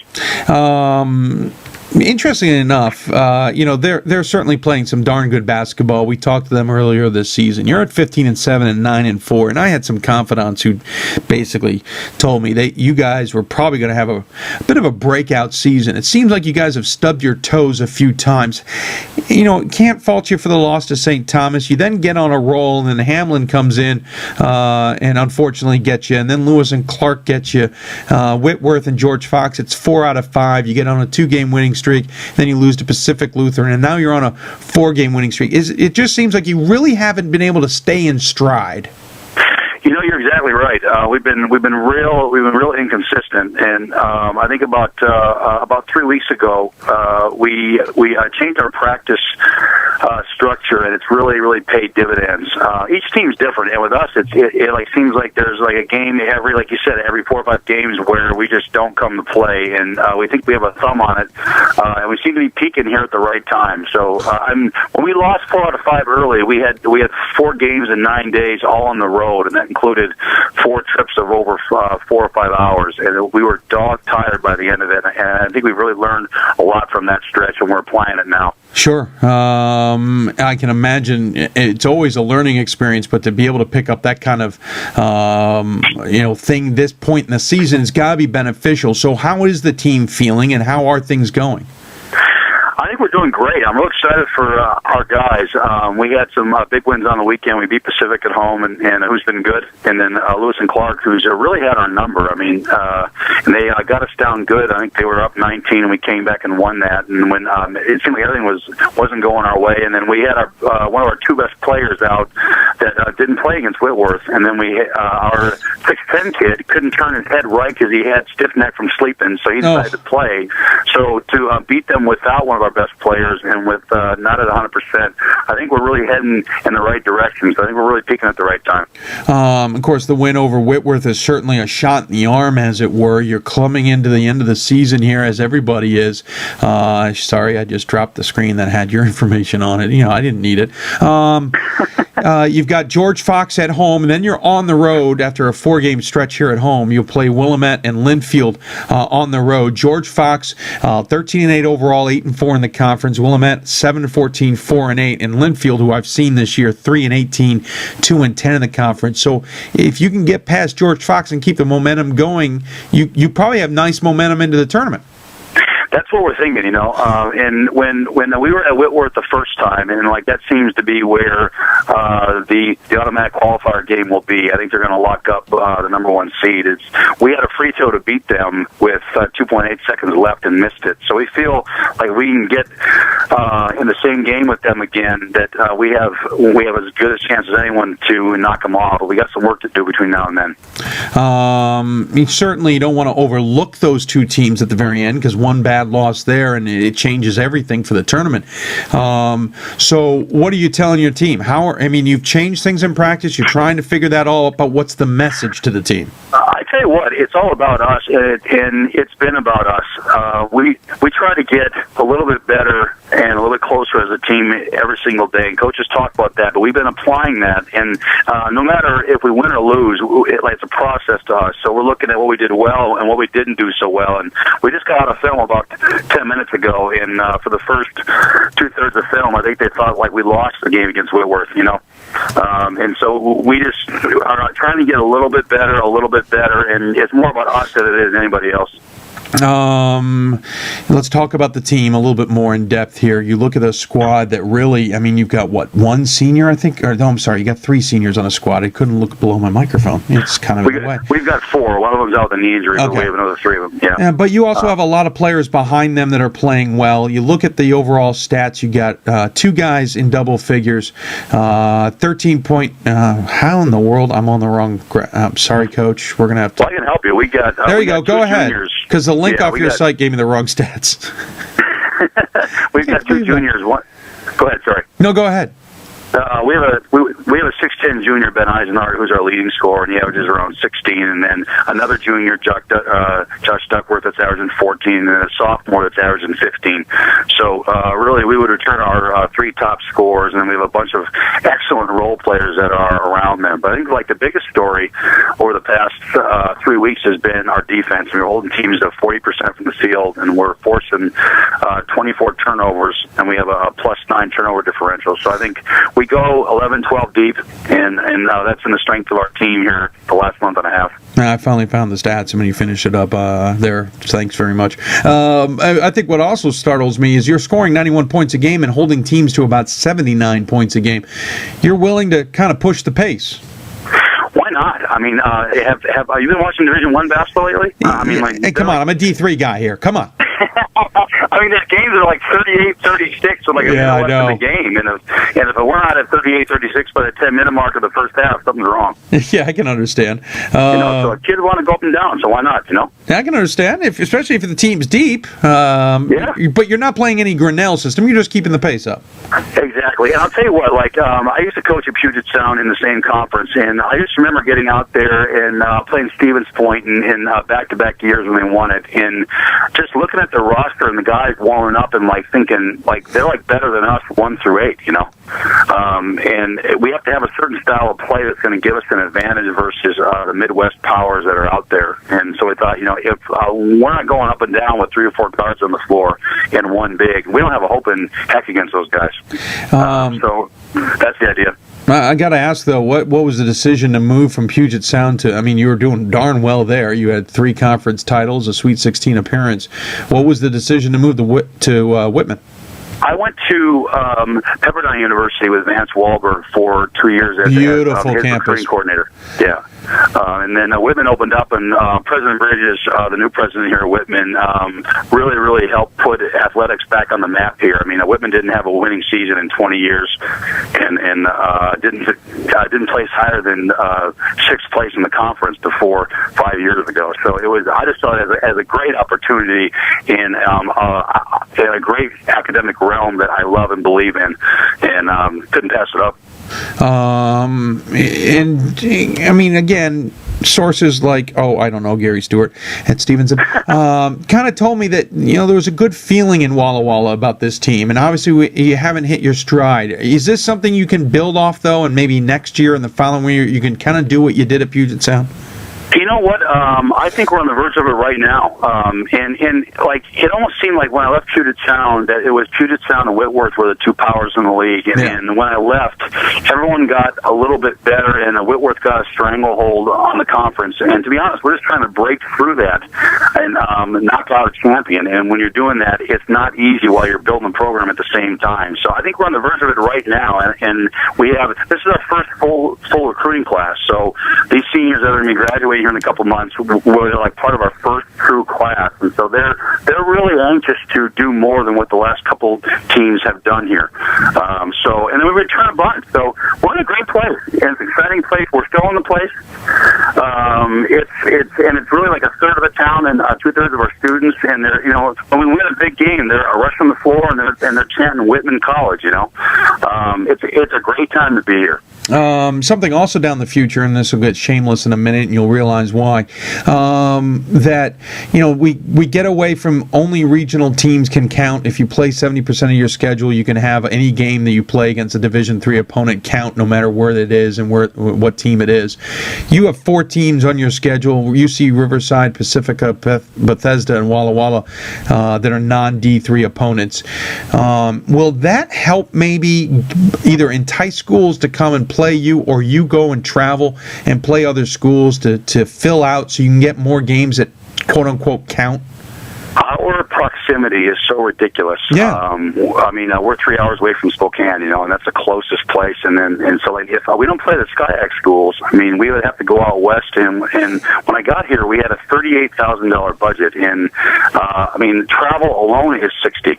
Yeah. We're doing our very best right now. We're actually paying teams $3,000 and $4,000 plus rooms to come play us here just to get Division III games. So it's really, really tough. But our administration is backing what we're doing, and they understand it now. And so I think you'll see more Division III games. Like next year, we've got 24 Division III games that are already contracted. So we're moving in the right direction. But that stuff doesn't happen overnight, you know. And if I'm not mistaken, I believe you are planning an East Coast trip at some point? We need to get out and play Gary Stewart. I think I know a tournament that has been penciled in. I'm just saying. You know what, if I hadn't, we're going to go to Wash U next year, and I just signed the contract, and Gary called me, and so we're going to go the year after. I know. It's the year after. That's okay. I'm not holding that against you necessarily, but we will see you on the East Coast in 2 years, then. You better believe it. I can't wait to get out there. And that's why it's shameless, by the way. I had to mention that. Got to mention the Hoopsville Classic. Well, we'll miss you next year, but we'll look forward to having you the following year. Let me quickly talk about the West region, and we talked about the Northwest Conference. You've gotten to see some. Granted, you got to see St. Thomas at the very beginning of the season. You've seen some Southern teams in Mary Hardin Baylor and UC Santa Cruz. Actually, UC Santa Cruz is California. Obviously, ignore that weird reference. Simpson and Hamlin, you got to see as well, and I know you keep a good pulse on what's going on. We talked to Bob Semling just the last segment. How do you see the West region this year? I think St. Thomas is ridiculously good, and we played them. Even though I don't think we had our best, they made us look real bad, and that's because they're well coached, they're deep, and they can hit you from a variety of spots. Out of all the teams that I've seen, everyone seems to be a step below. Even Mary Hardin Baylor, who is really physical, and they're having a great year. They were just. I would put my money on St. Thomas. I know how good the Wisconsin schools are. I know how good the Illinois schools are, but I put St. Thomas against anybody right now. And then the other question I have for you is the change the NCAA tournament with it just one game in the first 3 weeks. Should you get there, but even if you don't, and you certainly know the dynamics of the Whitworths and the rest, right? Is that, do you think, going to play into the hand of those schools that are more isolated, as we call it, out on an island, as you guys are? I don't know. And that just depends where we're put, and where we're going to play, which I have no idea if we make it that far. I honestly have no idea. I don't know how to gauge it. Talking to for more of it. I was, but that's okay. Talking to Eric Bridgeland here of Whitman. The team is 15-7 overall, 9-4 in the conference. Coach, at this point in time, we have a little fun. You are our City of Salem School of the Week. Of course, City of Salem hosting the Elite Eight and Final Four. Of course, those aren't the official names, but whatever. Sectional finals and championship bracket, plus the NABC All-Star game coming up fourth weekend of March. And as a result of being the City of Salem School of the Week, we have Chris do some dirty searching. Great. He picks up some trivia questions, and we ask you 5. Now, I'll tell you, here's the parameters. It's broad but narrow. It will be either about Whitman, about your program, about the athletic department. Chris does like to look into U.S. News and World Report types of rankings. He also likes alumni, loves alumni, I should say. I will admit I have not seen any of these questions. So you and I will be having... No, I don't see him. Chris does not share them with me. Yep. And actually, earlier this year, Coach, he grilled me on my alma mater, and I did not do so well. Not so hot. No, not so well. I got 1 or 2. I got 2. Yep. So... this is the segment we have fun with. It's the 5 questions part, and I'm going to hand you over to Chris. I will be tuning in and laughing and trying to guess myself, but I hope you enjoy. And by the way, no pressure. The leader in the clubhouse is 4 out of 5, and those just to help you, those 2 coaches that did miss the first question. I will not come anywhere near 4 out of 5, so I'm feeling no pressure whatsoever. Okay, very good then. Chris, we're looking for 0 out of 5, Chris. Okay, well, 0 out of 5. I think we can do better than that. All right, Coach, you ready? Here we go. First question. As Dave alluded to earlier, Whitman is located in one of my favorite town names, Walla Walla, Washington. I love it. In 2011, USA Today named Walla Walla as the blank small town in the United States. Friendliest. Friendliest, all right. You got it. See, you get the first question. You're all good. On fire. Yeah, on fire. Yeah, exactly. There we go. You got all right. Nice. Friendliest small town was correct. I like it. Number 2. Friendliest city, actually. There you go. How big's the city? A couple million. Oh, okay. Then it's a city. No kidding. It's like 35,000, 40,000. Yeah, we'll stretch this. Yeah, that's a city. That's a city. I know some places that call them.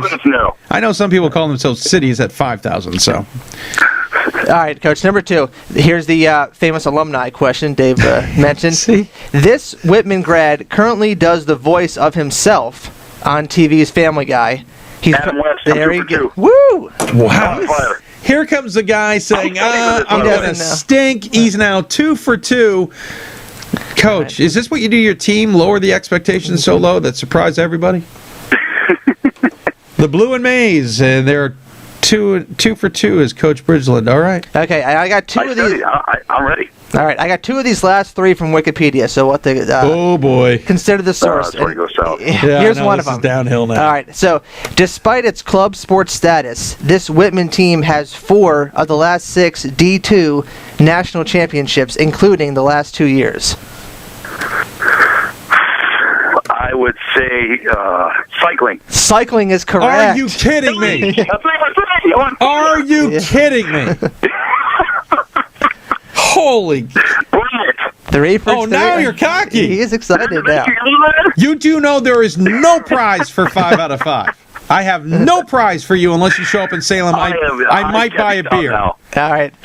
Number 4. Now this is a little Whitman history. Oh boy. Whitman was founded in 1859 when pioneer Cushing Ells established a monument in the form of a school for pioneer boys and girls. The school was in memory of 2 of his former missionary colleagues, Dr. Marcus and Nasia Whitman, who died 12 years earlier. How did they die? Ooh. They got attacked by Indians. They were murdered by Indians. Oh, come on. I think you saw these questions. I can't believe I got that right. That's right. That's but whatever. Well, that's Whitman history. I don't think that's a stretch. But getting to the west, you had to go through Indian land, so the Whitmans, they weren't too pleased about you coming through Indian land. So I'm only tied for number 1 here. I'm 4 for 4. You're tied for first. No pressure. No pressure at all. But this is for the lead. Okay. Let's go. And perfection. Number 5 for a perfect score. Unbelievable. I like this question. I hope he gets it because I hope what I was reading was true. So, Whitman's current mascot, the Missionaries, after the Whitmans, as I mentioned in the last question, who were missionaries. There is some controversy around the nickname. Some love it. Other organizations want to change it to the Ducks. Either way, there is said to be a innuendo-laden cheer that people either love or hate involving the missionaries. I have what is it? Feeling you could go there. I can't say that. Why not? For the win. Hey, you got to win this. Well, I mean, how about this? How about missionaries were above? We'll accept. I know he definitely knows it. It's we're on top is the last part, and that is it. Wow. And they were saying that a lot on. Right now. Women is number 1 right now. 5 out of 5. They were saying that a lot on Tuesday, by the way. Now. They were saying a lot about that on Tuesday.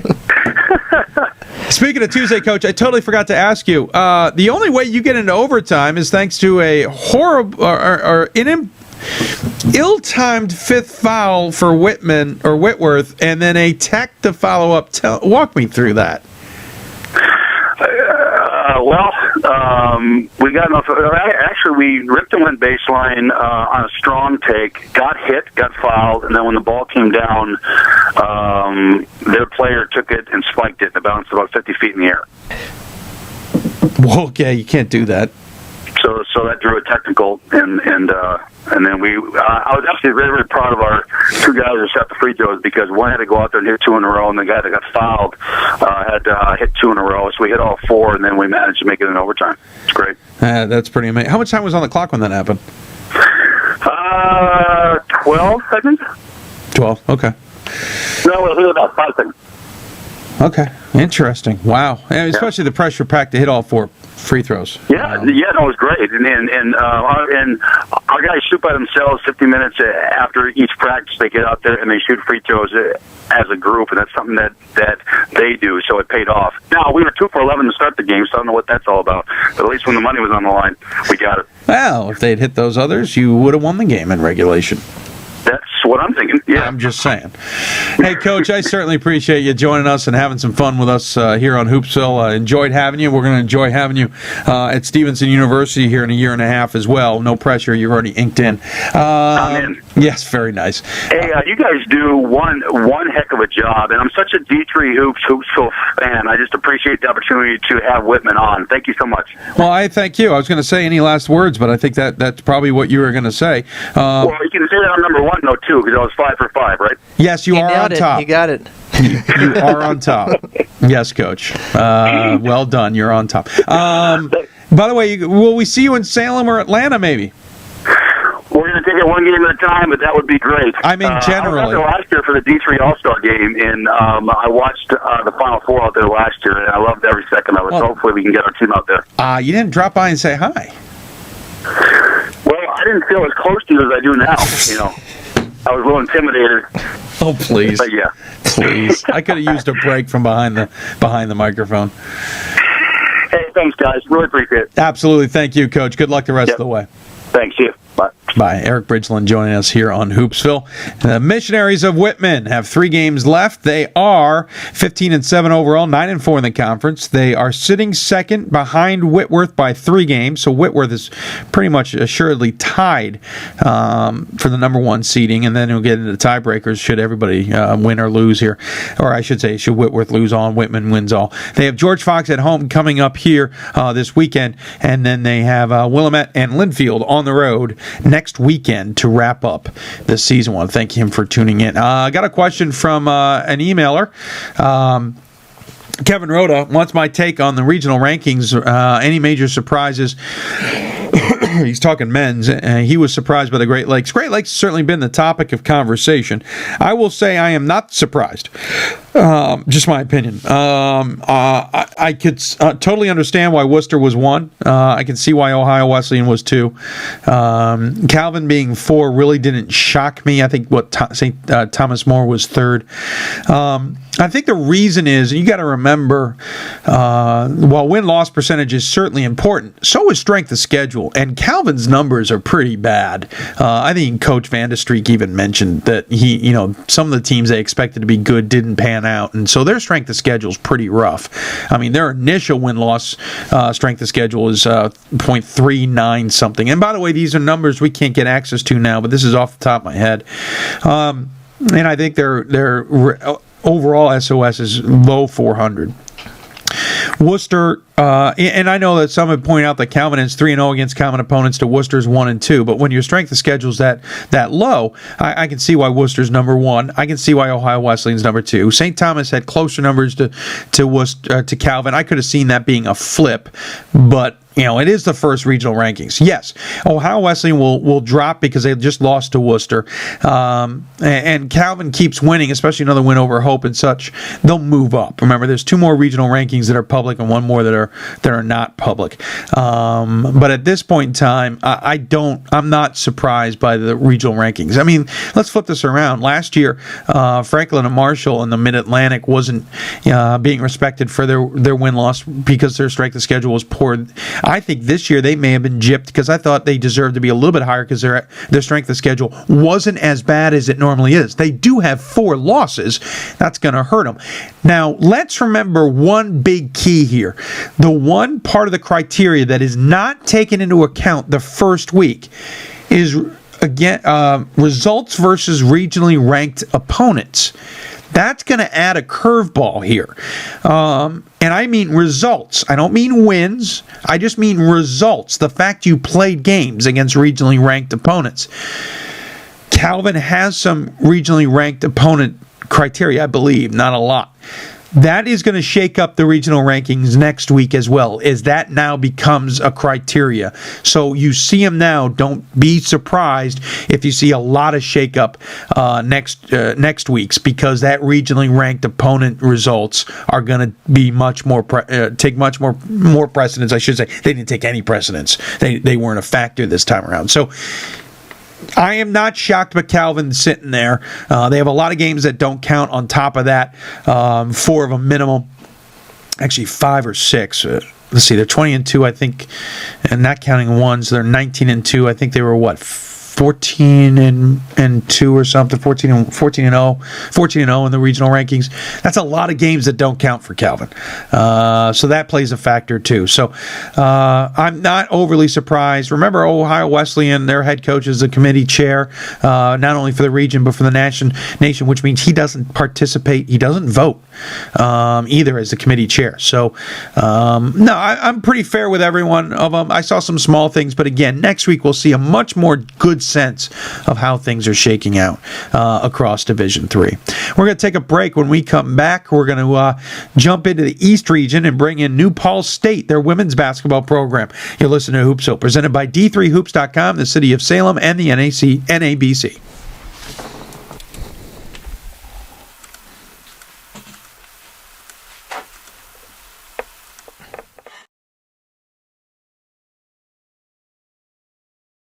Division III schools offer academic scholarships instead of athletic scholarships. This really puts the focus that the student athlete needs to maintain that GPA. I did receive a non-athletic scholarship upon entering school. I got the presidential scholarship, which was huge for me. I think there's more opportunities for academic scholarships in Division III. A lot of people pick schools just based on the sport and don't get that experience. Being a Division III athlete and developing my leadership skills has definitely put my name out there and helped me get more recognition on campus, but more recognition nationwide. I did win the Jostens Trophy, which is based on leadership, academics, and then how well you do on the court. I'm also the Schwartz Scholar of my class. Schwartz Scholarship is basically a scholarship that is given to a student who's identified as a likely leader. At the end of the day, it won't matter how they play on the field, it will matter how they do in the classroom.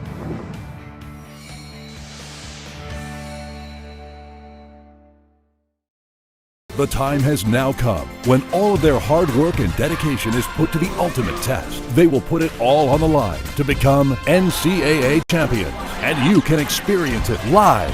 Be there at the 2013 NCAA Division III men's basketball quarterfinal and semifinal games, March 22nd and 23rd in Salem, Virginia, hosted by Old Dominion Athletic Conference and the City of Salem. Get your NCAA championship tickets today at ncaa.com/tickets and make a date with champions.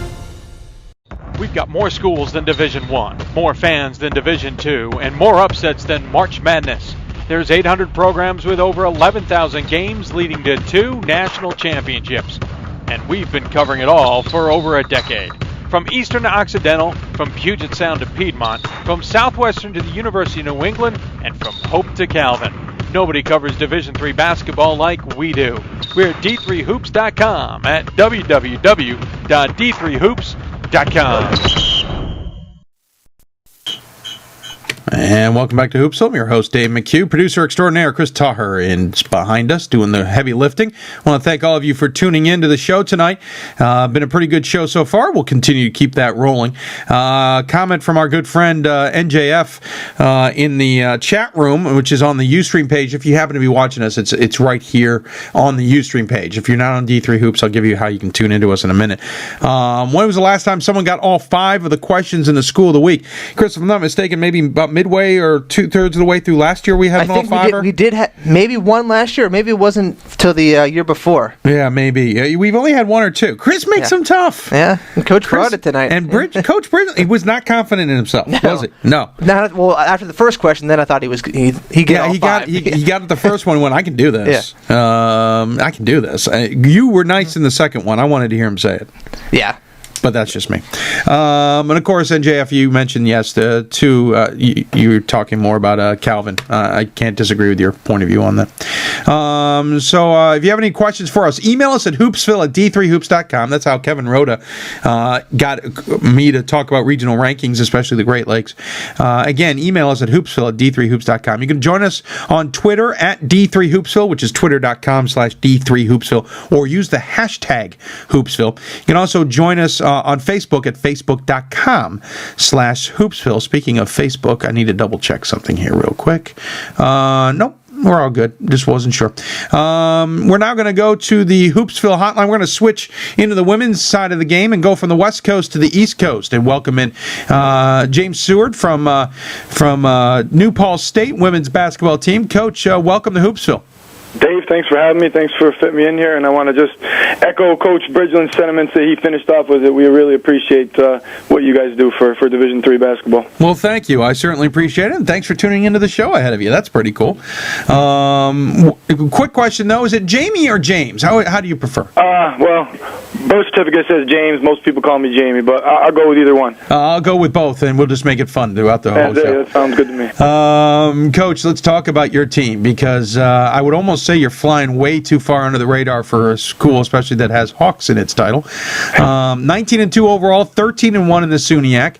Your two losses coming 3 games apart. Geneseo State on November, yeah, don't you wish. January 25th, but a loss by 30, surprisingly, 73-43.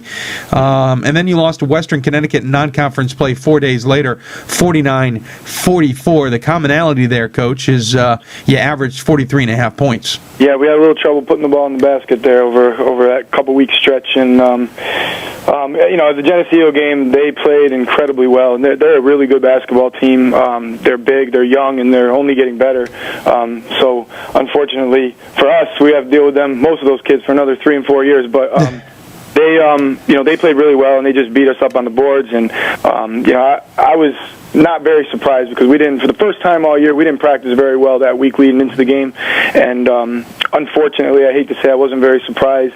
But our team still at the same time, I think we fell behind 18 early in the first half, came back, and we're tied at the half, and then just, couldn't withstand the second barrage that they put on us, and they shot the ball really well, and we had trouble making shots. And we let that affect the way we defended late in the second half, and the second part of the second half, and that's where they really pulled away. And, the next couple days later, when we went to Western Connecticut, we turned the ball over, I think, 24 times, and we shot 27% from the field. And when you go on the road and play a good team like Western Connecticut and do that, you're supposed to get beat by 30 again. So, that's when I thought, I think we didn't carry it, the fact that we weren't scoring and we were turning the ball over into the defensive end. And I think that was a significant step forward for us, even though, we came out with another loss that day.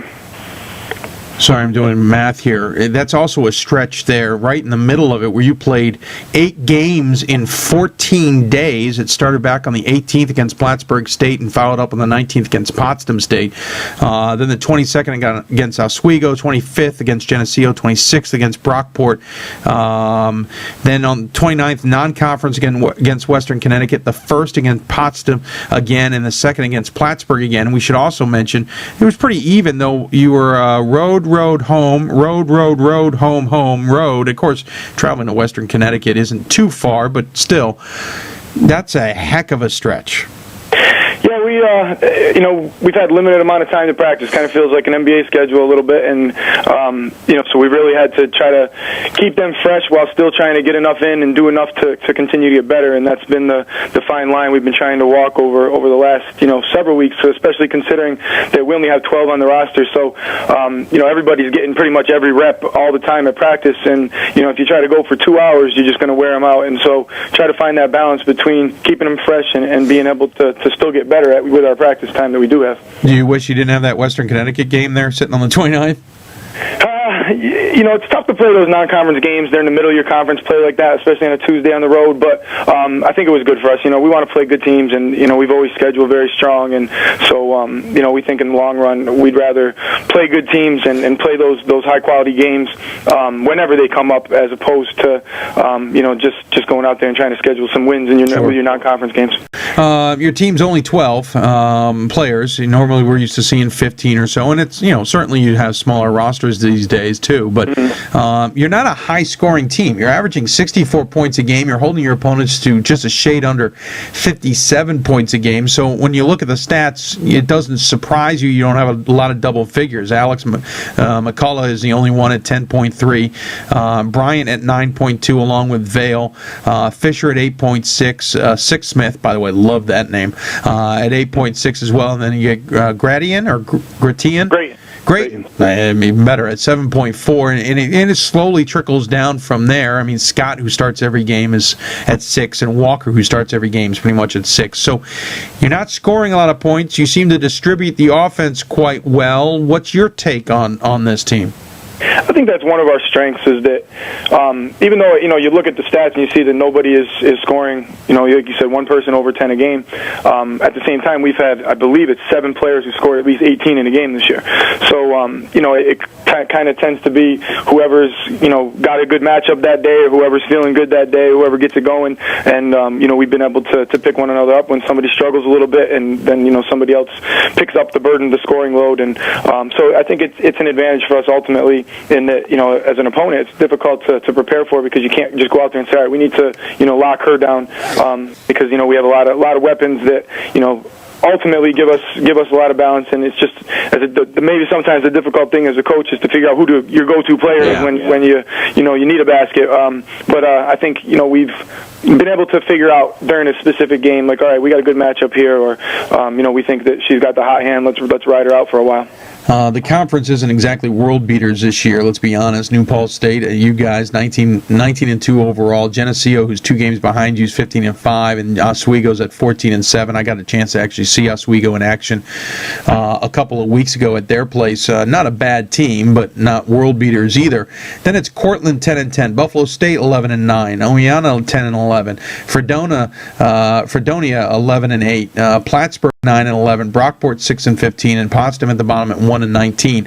Is that a worry that besides for a couple of teams like Geneseo State and stuff, that you're not necessarily getting challenged?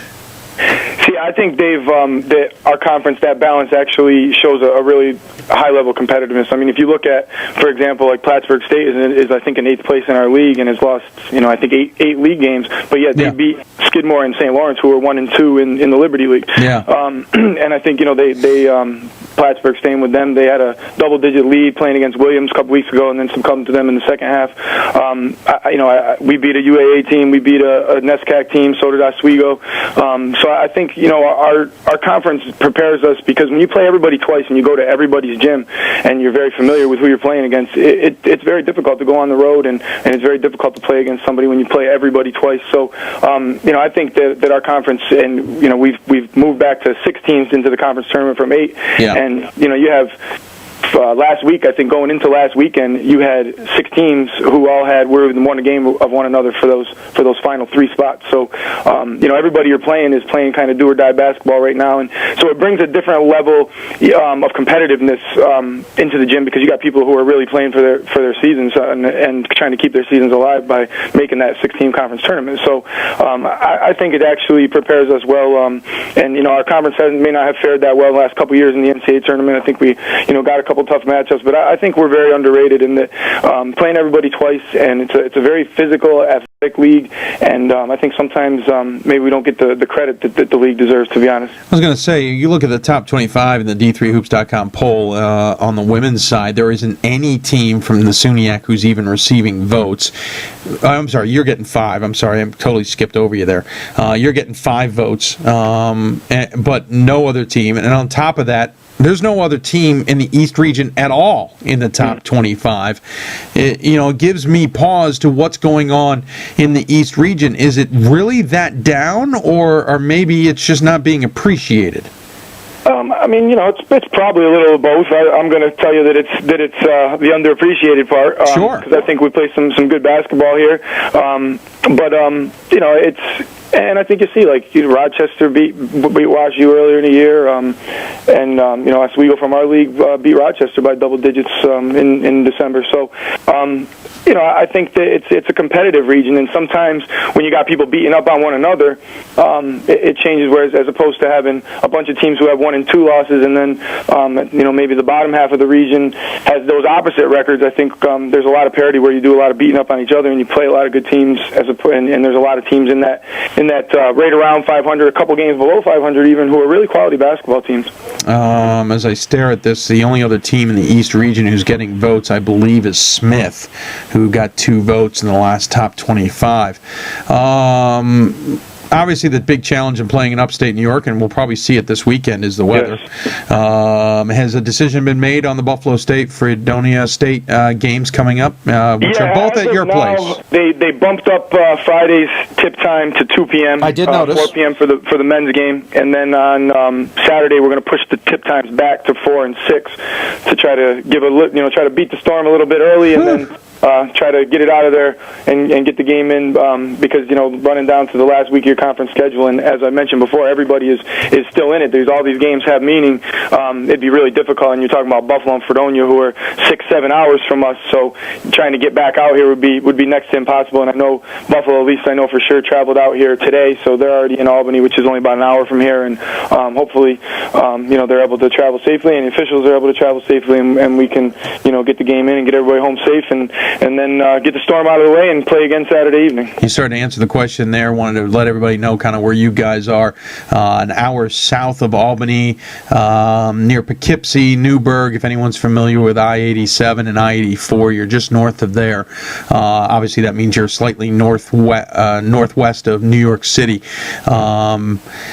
Actually, if you were to look at Hartford and Connecticut, go straight west, you'll find New Paltz. But that's kind of in that bullseye area of could get a lot of snow. This conference, with the way you play weekend schedules, you're putting yourselves in a bit of a bind if you have to, for whatever reason, adjust something, whether it's one game or both. You're going to have to force them somehow into a week next week where you got 2 games already split up during the week. Yeah, that's why we're saying our prayers and keeping our fingers crossed and hoping for the best here. And obviously safety is always the primary concern. But I think everybody would like to get these games in because of everything you just mentioned. How much are they calling for? I'm sorry, what's that? How much are they calling for at this point? It's kind of different because they're saying during the day they were only supposed to get like 2 to 6 inches, and then overnight we're supposed to get maybe 18 to 24. Oh, that's and then it. It's supposed to stop by 10 a.m. So if that's what ends up happening, then I could, it's feasible to think that we could actually do what the change they made to the schedule and make that work. But you never really know. Fortunately, we're not out in that western part of the state like we were up at Oswego where they had 6 feet of snow this past week, but at the same time, you never know as it comes up through here. I'm jinxed this year because I was at Oswego and they had some nice snow on the ground, but no major storms. I leave and they get 6 feet. I'm like, thanks, guys. This is ridiculous. I'm jealous. I'm jealous. You're getting plenty of snow, to say the least. Well, I'm jealous of you, so I guess we're even. Well, how because we're not getting snow? Yeah. Yeah. Too bad. Coach, you've certainly been around the program for quite a while now, and you've certainly been around the conference and the league. How ready is this team? Because at this point, let's just evolutionarily say you're in the NCAA tournament. How ready is this team to play and maybe make a run? First of all, I'm a horse racing fan, so the first thing I know is they don't pay at the quarter pole, and we still got a quarter of the season left. So, we need to take care of our rest of our conference schedule. And as I mentioned before, everybody is really playing to keep their seasons alive. Every game, every team we play now is right on that edge. So, I think that will help us, though. And when you're playing those kind of desperation type of games or against opponents who have that kind of mindset and attitude, then I think it's going to bring it out in us. And I think we're a tough team to play against. We don't do anything necessarily particularly well, but we don't have any major flaws either. Maybe sometimes we don't rebound the ball very well. We've been working on that and stressing that over the last few weeks. But we defend well, and we generally speaking don't turn the ball over a lot. So we give ourselves a chance to win, and we've done a good job of finishing a lot of close games. I mean, you said earlier our margin of victories for a team that's 19-2 is only 7 or 8 points. So it speaks to the amount of close games we played. Sure. And, it gets to a point where you figure you're doing something right, that you're finishing these games strong and that you're winning these close games. And that's kind of, I stole a line from John Harbaugh the other day where I heard after the Super Bowl where he said that it's rarely easy, it's never pretty, but it's just us, and that kind of fits our team very well too. That would be the Ravens, our beloved Ravens, yes. It's not a game where we don't suffer angina at some point. Well, Coach, I certainly appreciate you taking the time. One quick question before I let you go is, have you even considered the fact that because of what's happened with New Jersey and the fact that nobody there can host and your close proximity to the state, that you might end up, if you get to the NCAA tournament, be in a position with that kind of record, being on top of the East Regional rankings, that you could be in position to be hosting a game that maybe you could have been shipped down south for? Well, if that's the case, we're not going to complain about it. We're not going to give it away, but it's kind of like winning all those close games. We're not going to give them back. But wherever we go, we're going to be happy to be there. But yet at the same time, we think that we're going to go there with a chance to beat anybody that we line up against. So, I think we're going to be going in, whether it's here, whether it's wherever we end up going. We want to go there and be a really tough out, and that's been what we talked about all year long. Is just be a team that's difficult to play against, and a team that really finishes strong. So now hopefully we finish the season strong and get ourselves that opportunity to go make that happen. Awesome. Well, Coach, thanks so much for joining us. As I said, 19-2 overall, 13-1 in the SUNYAC, 2-game lead on the conference with 4 to play, barring the weather. We appreciate you taking the time. As always, we give the coach the final word. Any final thoughts you'd like to share with those tuning in? No, just want to say thanks again, and how much we Division III coaches and players really appreciate everything you guys do. Well, thank you, Coach. I appreciate you taking the time as well. Good luck the rest of the way, and hopefully the storm treats you nicely. Thank you, Dave. All right, take care. Coach Seward joining us here from Hoopsville. I didn't even throw in the Jamie or the Jameses. I just decided to abandon it. 19-2 overall, 13-1 in the conference, as we mentioned. We're going to take another quick break because we're running a little bit behind. Going to get to Dickinson here, who have been patiently waiting for us. And we're going to shift into the Mid-Atlantic, talk Dickinson basketball. Believe it or not, they could win the Centennial Conference. We'll talk about that coming up. You're listening to Hoopsville, presented by D3Hoops.com, the National Association of Basketball Coaches. We'll be back right after this. Division III schools offer academic scholarships instead of athletic scholarships. This really puts the focus that the student athlete needs to maintain that GPA. I did receive a non-athletic scholarship upon entering school. I got the presidential scholarship, which was huge for me. I think there's more opportunities for academic scholarships in Division III. A lot of people pick schools just based on the sport and don't get that experience. Being a Division III athlete and developing my leadership skills has definitely put my name out there and helped me get more recognition on campus, but more recognition nationwide. I did win the Jostens Trophy, which is based on leadership, academics, and then how well you do on the court. I'm also the Schwartz Scholar of my class. Schwartz Scholarship is basically a scholarship that is given to a student who's identified as a likely leader. And the end of the day, it won't matter how they play on the field, it will matter how they do in the classroom.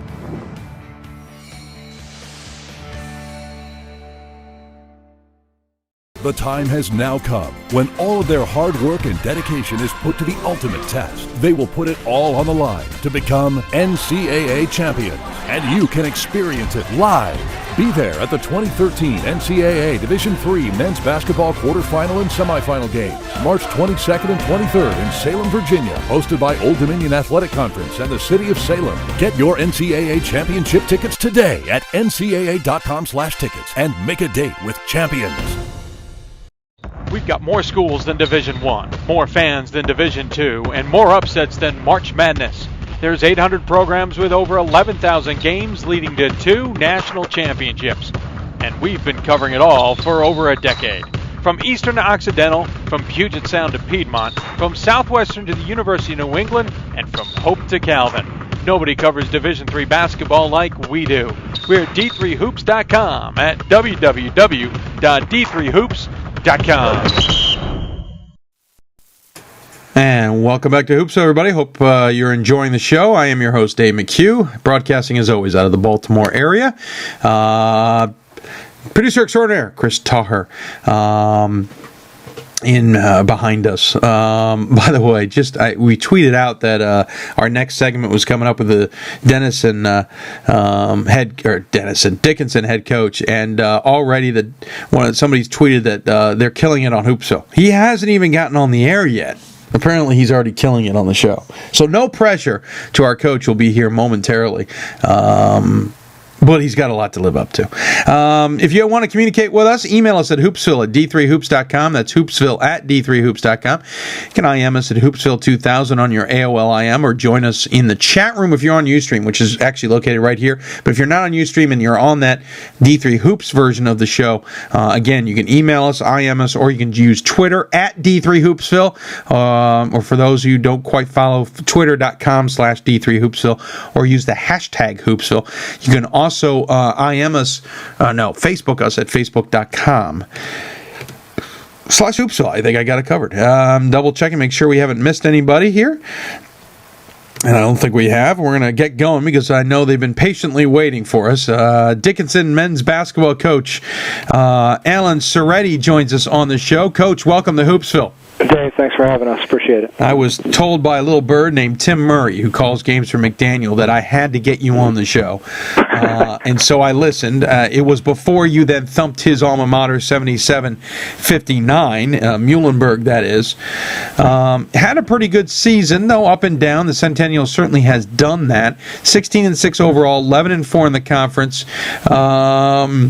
Your losses to Juniata in region, Muhlenberg in conference, Merchant Marine in region, Haverford in conference, and Johns Hopkins in conference. And we should mention you've already beaten Franklin and Marshall at home 71-63. How's the season gone in your mind? It's going well. I mean, I think, as you mentioned, the consistency level and being able to run off a long run hasn't been there. We've been a 2 in a row, 3 in a row, and then recently 4 in a row type team. I guess the one thing we can hang our hat on is thus far we've never lost 2 in a row, and it's been a general progression. You know, it's kind of been a 4-year cycle since we've been here. When our current seniors were freshmen, we kind of struggled through a long year. That was our first year as a staff. We were 4-19. Those guys played every role you could possibly play. Played a ton of minutes, and as new recruiting groups have come in, things have changed. But those 6 guys have held strong and kind of gotten us to this point. And now it's never been as exceedingly difficult to go from non-competitive to competitive. I think that's kind of the easy part. But going from competitive to trying to get on top of something, that's the challenge, and that's the one that we're currently facing.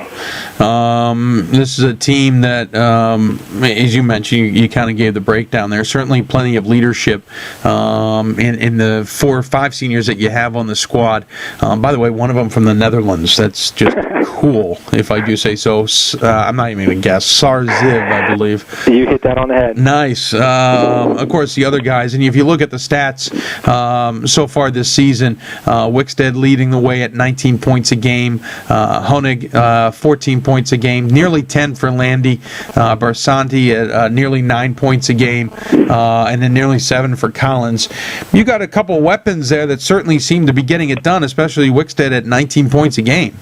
Yeah, Jerry's had a good year. Jerry came to us last year as a freshman and led us in scoring and rebounding, was the second team all-league guy. I think 8 of the 10 offensive categories in the league, he was in the top 5. So he had a tremendous freshman year. He's followed that up with a great sophomore year. Obviously, Adam Honig is a 2-time all-conference player at the point guard and 3-year starter.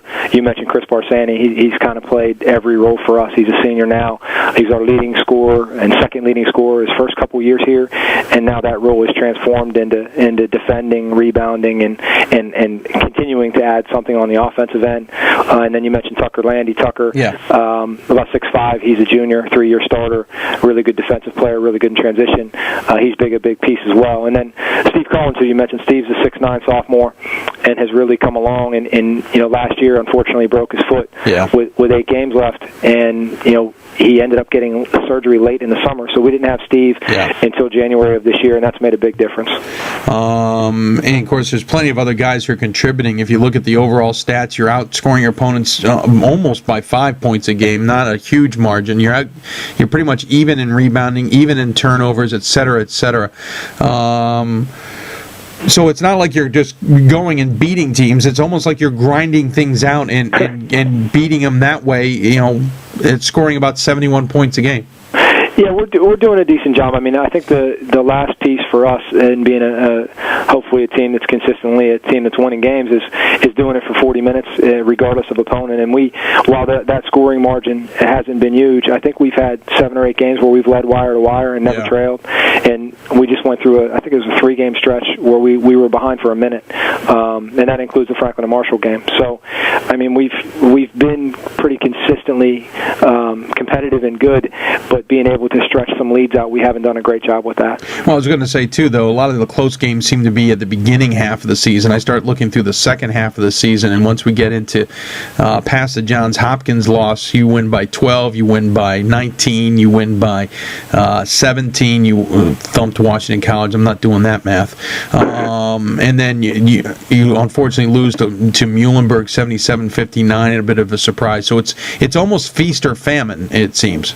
Very, very much so. I thought, as all coaches do, I thought we were starting to get it a little bit going into last night. But tough place to play a road game, well coached, big team, and you know it was actually a better game, I think, than the score would indicate last night. But they deserved it. They handled us. So as every coach tells you, I mean, day to day we've got it. We figured it out. Here we go. And then the next day we're never going to win a game. So it's just pretty much you never want to get too high or low. By the way, I think I misspoke earlier. I actually said I think you guys beat Muhlenberg, and that's obviously wrong because you lost. So I apologize for any confusion I may have just caused everybody who had whiplash. We'd be happy to take that. Yeah, I figured you would. Yeah, I'll call Steve, see if I can set that up to have it switched, though I can't tell you how Muhlenberg's going to feel about that. I'm sure they'll be fine. Yeah, I'm sure, as they're battling it out there for a very important spot in the 4-5 game, if possible. They're sitting in 4th, Gettysburg 5th. McDaniel, who was making a run for it, is now seemingly out. I mean, 2 out of 5th with 3 to play. They may have a chance. You've got Haverford at home, and then on the road, Gettysburg and F&M. Gettysburg also, as we mentioned, trying to battle into the playoffs, and Haverford would love to do nothing more than spoil somebody's day. And that's before we even get to the game against Franklin and Marshall, who you sit a game behind. Yes, sir. Yeah, the league, I know people within the region. I'm on the regional ranking committee, and I know within the region and in past years, we've had maybe a more national level type team with the runs that Ursinus has made, F&M has made, right. Gettysburg a few years back. We're probably not at that point as a league, but we're fairly deep and competitive, which makes all of them pretty difficult, particularly on the road. And I think, much like anywhere else at our level, a lot of it is style. So Saturday, Haverford has always played a difficult style for us, so that's a huge challenge. And then, of course, the league office likes rivalry week here down the stretch, which is a fun time for us. But going to Gettysburg and going to F&M is a heck of a challenge. But I think all 3 games are things that we're looking forward to playing in. Just for the record, we have a fan on our chat room, NJF, who's a big Centennial fan. He thinks the only reason he wants to thank us for booking you because he thinks that's the only reason you lost. And if you don't know, there's a small rumbling of the Hoopsville curse, and I'm not a proponent. He also doesn't think the Muhlenberg game should be switched, and points out that Haverford already has ruined Franklin and Marshall's day, which is true. That's the big thing here. You have that game coming up to finish the season against Franklin and Marshall, who you're a game behind. You win that game and tie Franklin and Marshall. Obviously, there's a lot in between, but just for argument's sake, you get the number 1 seed here. And I've been told by a few people, you get home court advantage. You're in the catbird seat by a long shot. I appreciate who's giving you that information. I wish they would come and reassure me on a nightly basis. Send them your way. I mean, the crazy part is you could really literally finish anywhere from I think 5th is still in play, but 4th definitely through 1st. So we don't want to get too far ahead of ourselves. Sure. If it gets to a situation where you're in a final game at Franklin and Marshall and you're playing for a hosting opportunity, that's why a lot of these guys come to schools like this to have an opportunity to play in games like that. And with what Coach Robinson has done and the atmosphere there, and I mean that will obviously be something we look forward to. But I'm sure Haverford and Gettysburg both have something to say about that. I was also going to say, I'm sure you would love to do anything but play in Lancaster. You know what? It's funny as it is. Maybe because they've hosted so often, it's almost a routine. Like the second home. Yeah, like the last 2 years. Obviously being fortunate enough to play in that semifinal bracket, we've just kind of got on the bus and gone to F&M. So we would like to try a different route. Yes, I'm sure. And I'm sure as with Johns Hopkins and Muhlenberg. So there's a lot of basketball left to be played. By the way, I hate to burst your bubble. There is a chance at 5th you're 3 games ahead of Gettysburg, and you do have a game with them coming. So now, if you beat them, we don't have to worry about it. You back to your point about the conference, and it's interesting because I saw the regional rankings, and I know last year F&M got dinged for their strength of schedule. It's a little bit better this year, certainly. They went out and challenged themselves just a little bit more than we're used to. But they finished near the bottom of the regional rankings, or at the bottom of the regional rankings for the Mid-Atlantic. Granted, there's a lot of other things like results versus regionally ranked opponents that are coming, and that could shuffle everything. But as overall, they got 3 losses in the conference, 5 overall, 1 other loss in region. I do have that sense that the Centennial is not as strong by any stretch of the imagination as it has been. The middle and bottom has always been a dogfight. It seems the top has kind of come back towards the middle. I've only been here 4 years, so I don't, I only know what I know from what others have told me, and that seems to be the case. But I guess I would also say that the last time F&M made their Final Four run, I think they had 4 or 5 losses in the league, lost the conference championship to Gettysburg, and were fortunate to get in, and then made a Final Four run. So it goes back to my original point. I agree with you. That's probably the case, but I do think we have a lot of teams in our league. If getting in the right situation against the right style of team, it could be a problem. And again, I would say that for most leagues around the country, and I've been fortunate being on that committee. I had a chance to be at a host site at F&M when they made that run. Last year I was at Cabrini's host site, and it's amazing how much of that is matchups. You just things kind of fall into place, and teams play well and take advantage of their situations. You have a chance to win some games. So I think our league has put out, I hope nationally, a team that's at least going to be competitive at that level, if not better. Wrapping things up here with in overtime with Coach Seretti. I just feel like we have to go to overtime. It's just it's a requirement contractually with the show, which is contractually with me. 3 games to play, as we mentioned: Haverford, Gettysburg, Franklin, and Marshall, and then we have the conference tournament. So certainly plenty of basketball still to play here. But I have a feeling, you being on a regional ranking committee, that that this is probably, you got to win it to get in. Oh, I would think so. And I don't think that's from any knowledge I have from that. I think the region is a strong one. There are some teams that put up pretty good numbers from winning percentage. And when you get into a situation where the league is in a kind of a cluster, it's probably evident that someone needs to step forward and win the tournament to claim their spot. So I would love to say we'd have a 2-bid league. I'd love to say if Franklin and Marshall or ourselves or Johns Hopkins could win out and host and have an opportunity to do that, and then maybe someone else wins the tournament, that it'd be possible. But I think you're right. I think anybody has to go into this thinking that their opportunity to keep playing is going to be through winning their last conference game. And being that you've played some of the regional opponents, a lot of landmark conference opponents, I should point out, in Juniata and Merchant Marine and Shenandoah.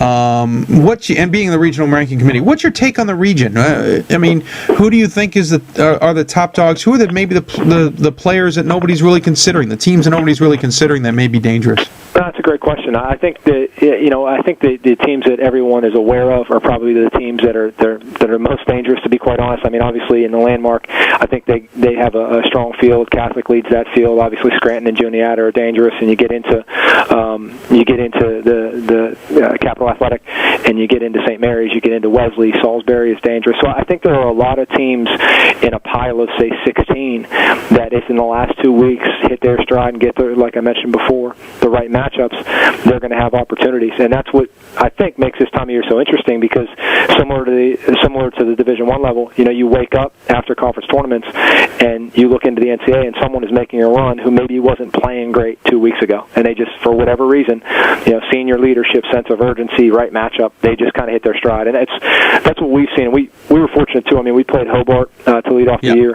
who was coming off a second round tournament appearance. We scrimmaged Cabrini. We played Keystone, who had 21 wins and is in the middle of that CSAC kind of craziness. so we've seen some good teams around. I really think it's the right place, right time, right matchup. I don't know if there's as much dominance in our region aside from maybe the first 2 or 3. It seems like there's a lot of parity. And finally, 16-6 season right now, 11-4 in the conference. I mean, in your 4 years, you started at 4-20, 15-12, 14-12. Before that, only one winning record in recent years. So, how magical is this season for Dickinson and everybody else? I think it's been fun. I think, expectations were higher this year, obviously, because of that progression. But the best part for us has been the guys that have been here through all of that. Obviously, we get a lot of production on floor from our younger guys, from junior, sophomore, freshmen, and they've done a great job. But that senior group of 6, like I mentioned earlier, I mean, they were in that 4-win year. They were right in the middle of that, starting games when they probably weren't ready physically or from an understanding standpoint of what they were getting into, and they took it all on and kind of developed a culture and a work ethic, and now have stepped back into maybe less prominent on-court roles, but still been, all they want to do is get us to a place that we haven't been, and that's for us as a staff, that's been the fun part. I mean, just to be able to see that as possible. About 2 weeks ago, someone mentioned about the possibility to even host, and it was the first time, like, those guys, it was obviously a goal, but they were kind of like, wow, like, we got 5 games left, like, now as we're getting to that point. So that's been the fun part, but there's a ton of work left to do. Well, thanks, Coach, so much for joining us here on the show. I appreciate you taking the time to do so, especially out of your busy night and getting ready for the last 3 games. As always, we give the coach the final word. Any final thoughts you have with those who may be tuning in? Well, nothing original, Dave. I just want to thank you and Chris for everything and all you guys do for our level and for Division III basketball. And we would look forward to hopefully maybe seeing you down here along the way in about 3 or 4 weeks. Yeah, absolutely. I will. I'll be penciling you guys in if I can, to be sure. But good luck the last 3 games, and thanks so much again for joining us. Thanks, Dave. Have a great night. You too. All right, bye. Coach Seretti joining us from Dickinson. Again, 16-6 overall, 11-4, game behind Franklin and Marshall in the Centennial Conference. They have Haverford, Gettysburg, and then Franklin and Marshall to round out the season. Home against Haverford and the last 2 on the road.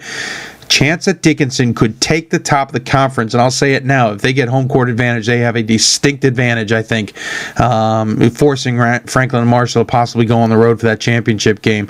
And by the way, the last 4 games will be all hosted at Dickinson. We should point that out too, because the way the Centennial does it, the 4-5 play each other on Wednesday, the 20th, and then the 4 versus the remaining seed versus 1, and 2 and 3 play on the 22nd with the championship game following up on the 23rd. We're going to wrap up this show here. A couple of things of note. Reminder, we are back to our normal schedule of Sundays through Thursdays. I did it again. Sundays and Thursdays, 7 to 9 p.m. Eastern Time. We will have a special matchup Monday on the 25th. That show will probably start late in the afternoon and go for a few hours as we finally get the brackets. We'll talk to both committee chairs, we hope, and talk to maybe teams that got in or teams that got left out, possibly. We'll also have a special selection Sunday the night before on the 24th. We always go apparently a few hours early on that. NJF tuning in. Apparently, I really want those daily shows. If only you knew how much I do and don't want those daily shows. I think it'd be cool to do daily shows, but trust me, the legwork just for the 2 shows for Chris and I is enough at this point in time. Though I did think about adding a 3rd show. Believe it or not, I thought about adding a 3rd show. Let's see, what else? Don't forget, you can always follow us and track us and ask us questions when we're not on the air. Do it via Twitter. D3Hoopsville is our username, so twitter.com/D3Hoopsville or at D3Hoopsville. You can also use the hashtag #JustHoopsville, hashtag Hoopsville. Join us on Facebook at facebook.com/Hoopsville. Email us at hoopsville@d3hoops.com. Reminder, regional rankings come out on Wednesday. We just got the first ones. They were very delayed, and the data on the strength of schedules has been pulled. I meant to text some friends of mine to find out what the reasons behind that were, and I neglected to do that, so I apologize. Excuse me, I apologize for that. Should have been a little on top of that. Try and get an answer maybe for Sunday's show. and they will come out on Wednesday. A reminder, now the results versus regionally ranked opponents is very important, and that will shake up the regional rankings. We see it all the time, so don't be surprised to see that happen, and teams get shuffled about. Teams moving up, teams moving down. I know that will be probably something that will come into the equation in the Great Lakes especially, but it'll do it everywhere.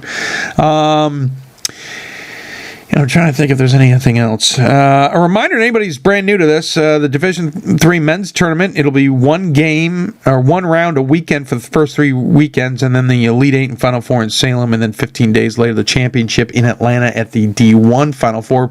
Gordon, Pat, and I will be in Atlanta. Gordon, Pat, and I will be in Holland for the women's Final Four, and Pat and I at least will be at the men's Elite Eight Final Four in Salem. I believe most of those games I just mentioned will be on NCAA.com or CBS Sports Network, but we are working to get to the bottom of the exact schedule. I think that does it. Chris, I always bring you in to make sure I didn't screw anything up. In your opinion, how do you think the show went, sir? Another solid show, Dave. I had a couple questions for you. Oh, okay. We did the trivia question last week. I didn't know if that wrapped up or you had another one for this week. Say again? The Buffalo Wild Wings. We kind of got stalled out a little bit on those. Okay. Nobody has emailed us with answers, seriously. So what we're going to do, I'm going to change things here. I'm going to put them on a blog, on a D3 blogs. I'm going to put up a page with a question there so people maybe can get better sense that we're asking them. And we'll see how that works. And if it works, then we will return to the questions on Thursday. But yeah, let me see how that works. Excellent. And are we possibly previewing a fan of the week segment? I'm looking into it. I have got hopes to do a fan of the week or maybe a fan of the show type, looking at people who are true fans of their regions. I think there's one who may be tuning in right now who may be part of that. We'll see. But yes, I am looking into that. Great. I got an idea for the East region. I have maybe a couple, at least maybe 2 or 3 ideas in the Mid-Atlantic.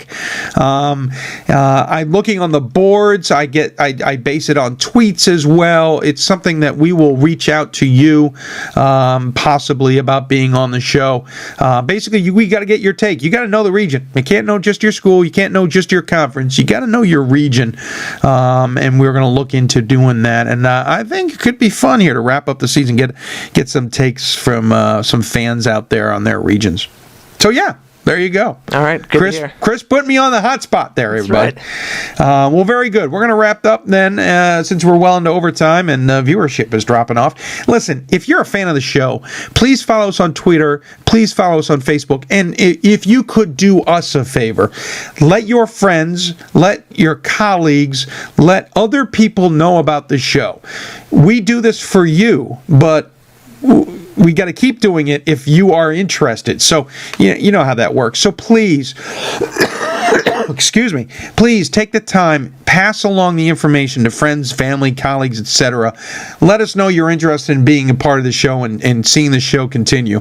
And we will certainly appreciate it. Usually this is the time of year where our numbers kind of start to go up exponentially. We haven't seen it just yet. So please, if you don't mind doing it for us, do us a favor and promote our show. Use our Twitter hashtag, use our Twitter name, promote it on Facebook, whatever you want to do. It would be greatly appreciated on our part. And I hope you don't mind us asking you to do so. We do it for the love of it. Certainly, this is not a money maker. I assure you, there is no money being made at all. So I hope you will consider helping us out in that manner. Once again, thanks so much for tuning in tonight. I want to thank all of our coaches: Kevin Vande Streek at Calvin, Bob Semling at Stevens Point, Eric Bridgeland at Whitman, Jamie Seward at New Paltz State, and our last guest, of course, from Dickinson, Alan Seretti. I can't speak it. I'll give up before I butcher it further. So thanks to all of them. Chris, thank you for your hard work as always, sir. Dave. I appreciate it. We'll be back here Sunday night, 7 to 9 Eastern. We'll talk Northeast, Atlantic, South, and Midwest primarily, but we will also have our NABC Coaches Corner segment as well. Thanks very much, everybody, for tuning in. We say good night, and we'll see you back here on Sunday night.